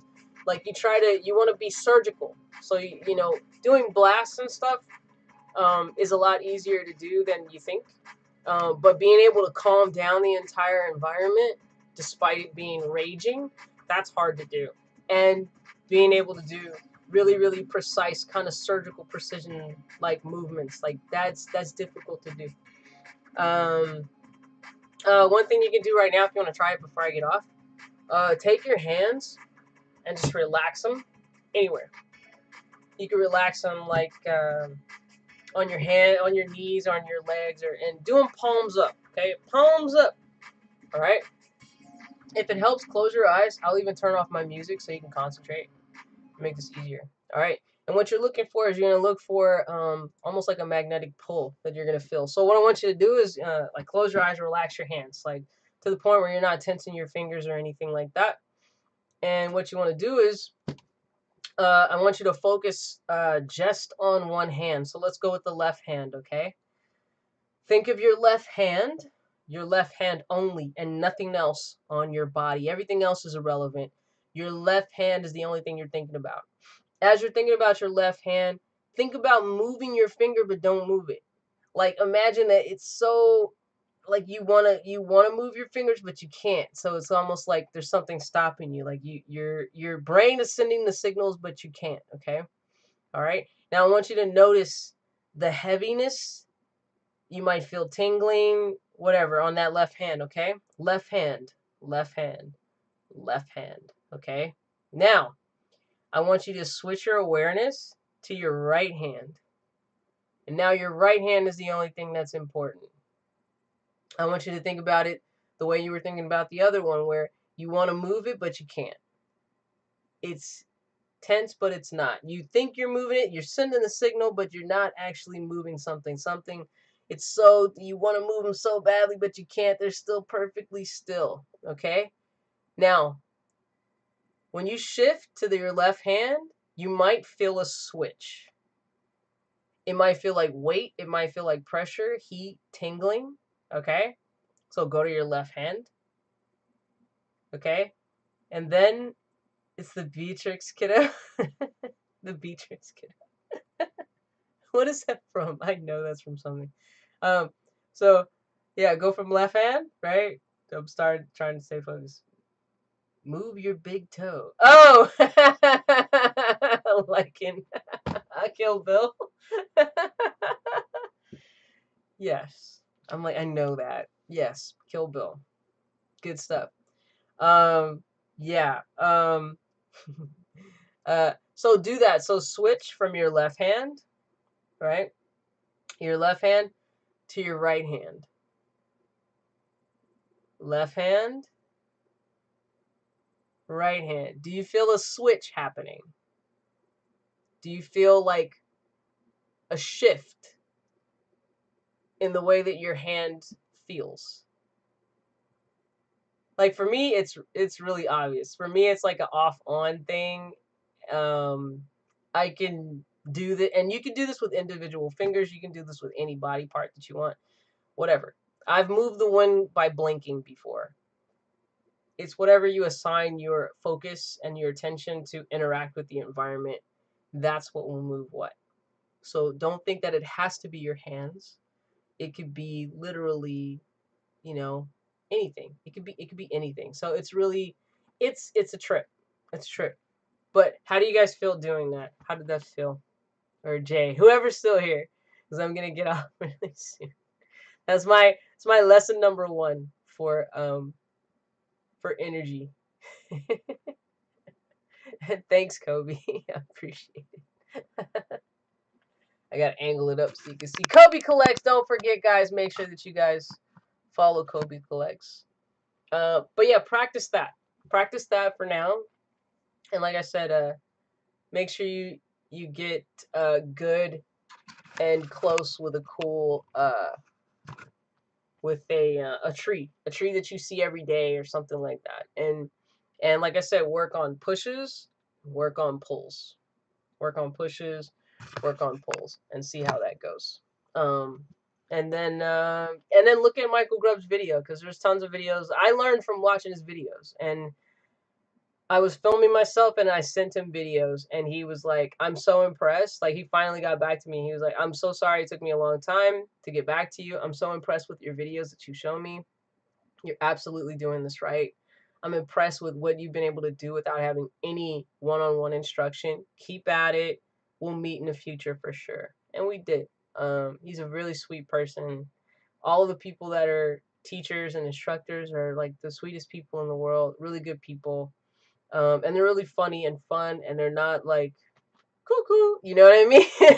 It's not a cult. Like, like, I'm not gonna lie, like, when I met him for the first time, I was like, please don't be a cult, please don't be, like, please, please, please. And it was the furthest from that. Like, just super down to earth people, some of the most loving people in the world. So that's all I'll say about that. But thanks for hanging out with me, guys. This was fun. I streamed way longer than I intended on streaming, but that's okay. I've been meaning to do this for a minute, and I'll try to do this more often. But you guys see how much my schedule is nuts, and I'm working extra hard, and I've been really tired. So it's tough sometimes, but I'm glad you guys are here. All the best people were here, so I'm very grateful and appreciative. So love you guys, muchos más. Um, Thanks so much, Jay, for hanging out to the end. You a real one. You a real one. Nah, everybody's super dope, dude. I'm super cool. I'm super happy. It's been a great night. Yeah, I'm glad you guys could come too. Like, I had fun. I had a lot of fun. I got to nerd out with you guys with all my books and stuff like that. So super cool. So anyway, all right, guys. My stream is off. The camera's all off. Anyway, thanks so much, dude, and everyone else who stayed. If you see this replay, I love you all. Art life. I know, Jay. It's crazy. And we got to do the art swap. We should play art musical chairs. That would be great. Art musical chairs. Let's do it. All right, man. Have a good one, Jay. And I'll see you guys. I'll see you guys in the Discord. Much love to all my knights out there. Later, Kobe. You are there. You're a real one too. No. Thanks, Kobe. As always. As always. This was a great time. And I'll do this more often. I promise. I'm just trying to wrap my head around my schedule. It's nuts. But yeah. All right, you guys. Much love. Much love. See you. Deuces. Peace. Stay all the colors. Be safe out there. And I'll catch you guys later. So, bye. Bye.